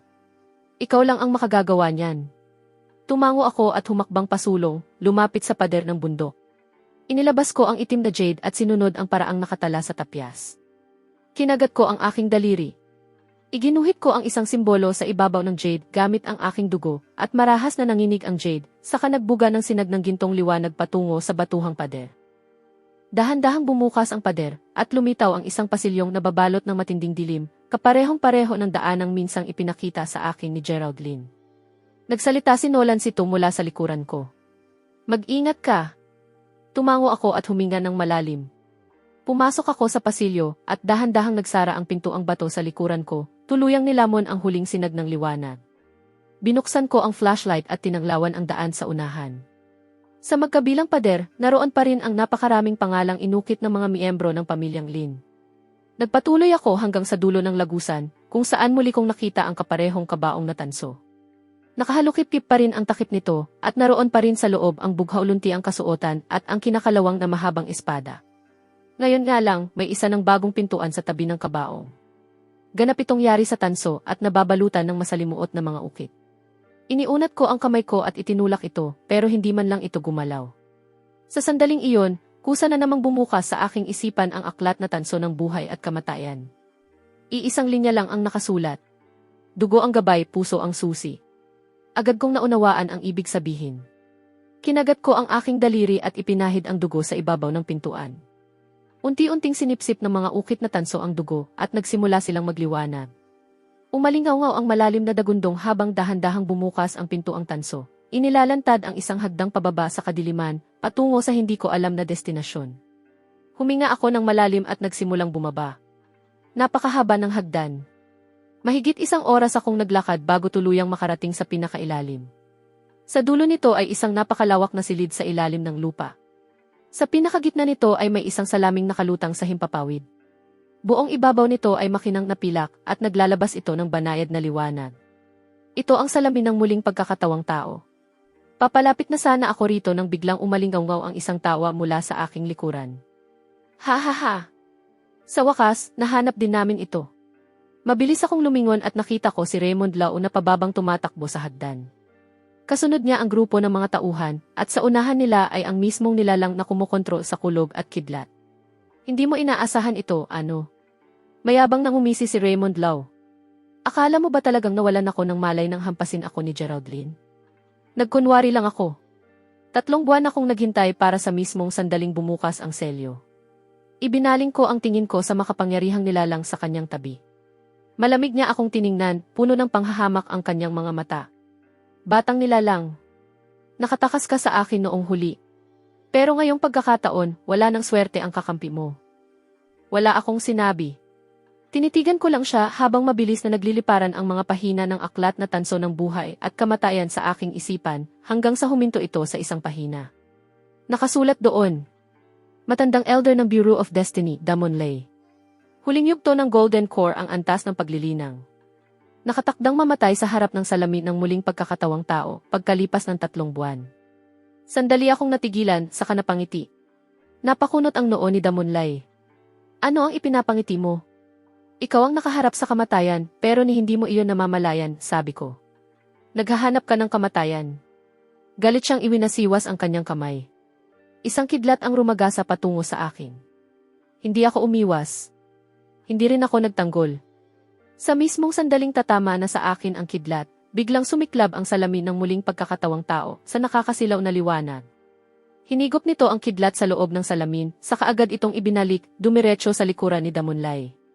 Napasigaw siya sa matinding sakit habang tumilapon pa atras at bumangga sa pader ng silid. Titig na titig siya sa salamin ng muling pagkakatawang tao, hindi makapaniwala. Ano? Ano ang nangyayari? Ibinabalik ng salamin ng muling pagkakatawang tao ang anumang pag-ataking itinutuon dito, malamig kong sagot. Hindi mo ba alam? Namutlang parang multo ang mukha ni Damon Lay. Pilit siyang tumayong muli, pero sa kanya napansing mabilis na nauubos ang kanyang paglilinang. Hindi. Impossible ito. Bumagsak siya sa sahig habang unti-unting nagiging malinaw ang kanyang katawan. Sinabi ko na sa iyo. Nakatakda kang mamatay dito mismo ngayong araw. Lumapit ako sa salamin ng muling pagkakatawang tao at idinikit ang aking palad sa ibabaw nito. Sa aking isipan, nagningas ang aklat na tanso ng buhay at kamatayan sa gintong liwanag. Dumaan ang liwanag sa aking braso at dumaloy papasok sa mismong salamin. Marahas na nanginig ang salamin ng muling pagkakatawang tao. Mabilis na kumalat ang mga bitak sa dati nitong perpektong ibabaw. Hindi. Umungal si Damon Lay sa matinding kawalan ng pag-asa, pero tuluyan ang naging malinaw ang kanyang katawan hanggang sa matunaw ito at maging manipis na usok na naglaho sa hangin. May isang taong nakatayo sa pasilyo. Nakasuot siya ng itim na kasuotan at may maskara. Si Nolan Situ iyon. Inalis niya ang maskara at mumiti. Kumusta? Nasanay ka na ba rito? Hindi naman masama, sagot ko habang pinagmamasdan siya. Ano ang sadya mo? Inutusan ako ng aking guro na maghatid ng mensahe sa iyo. Anong mensahe? Pagkalipas ng 3 buwan, magkakaroon ng malaking pagtitipon ang mundo ng mga cultivator. Dadalo roon ang mga batang cultivator mula sa bawat sekta. Nais ng aking guro na ikaw ang kumatawan sa Situ Tower sa paligsahan. Natigilan ako sa pagkabigla. Ako? Kakatawan sa Situ Tower? Tumango si Nolan Situ. Tama. Maaaring hindi pa mataas ang antas ng iyong paglilinang, pero nasa iyo ang aklat na tanso ng buhay at kamatayan. At sa loob ng 3 buwan, malamang na makalampas ka na sa antas ng Golden Core. Sandali akong natahimik. Ang antas ng Golden Core. Sa malawak na mundo ng mga cultivator, katamtamang antas pa lang iyon. Pero habang nasa akin ang aklat na tanso ng buhay at kamatayan, kumpiyansa akong kaya kong makipagsabayan kahit kanino. Sige, sasama ako. Umiti si Nolan Situ at inihagis sa akin ang isang supot na imbakan. May sapat na mga eliksir at mga kailangan sa loob niyan para masuportahan ang paglilinang mo sa loob ng buong 3 buwan. Babalikan kita kapag lumipas na ang panahong iyon. Pagkasabi niyon, kumislap ang kanyang anyo at naglaho sa dulo ng pasilyo. Mahigpit kong hinawakan ang supot na imbakan. Biglang nag-alab ang matinding pananabik sa loob ko. Isang pagtitipon ng buong mundo ng mga cultivator. Kung ganoon, gusto kong makita mismo ang mga tinatawag nilang pinili ng langit. Lumipas ang 3 buwan sa isang kisap mata. Sa buong panahong iyon, walang tigil akong naglinang araw at gabi, at 2 gabi lang ang nakalipas nang tuluyan akong makapasok sa antas ng Golden Core. Sa mismong sandali ng aking paglagpas, naramdaman kong ganap na nagsanib ang enerhiya sa aking katawan sa bawat bahagi ng aking laman at buto, na para bang isinilang akong muli at naging isang ganap na bagong tao. Kasabay kong nagbago ang aklat na tanso ng buhay at kamatayan. Ang mga salitang dati malabo ay luminaw, at napakarami pang bagong nilalaman ang lumitaw na hindi ko kailanman nakita noon. May isang linya ang agad na nakakuha ng aking pansin. Sa malaking pagtitipon ng mundo ng mga cultivator, nagkukubli ang mga tunay na halimaw, ngunit ang pinakamalaking panganib ay wala sa entablado kundi nasa mga nanonood sa ibaba. Paulit-ulit kong pinag-isipan ang linyang iyon. Pakiramdam ko may mas malalim pa itong kahulugan kaysa sa nakikita sa ibabaw. Pero hindi naghihintay ang panahon. Dumating na si Nolan Situ. Nagpalit ako ng mga damit na dinala niya para sa akin at sumunod palabas ng piitan. Bago tuluyang umalis, lumingon muna ako sa matatayog na pader nito sa huling pagkakataon.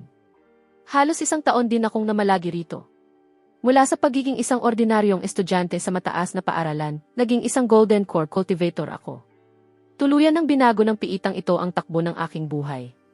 Tara na, sabi ni Nolan Situ sa aking tabi. Tumango ako at magkasama kaming naglaho sa dilim ng gabi.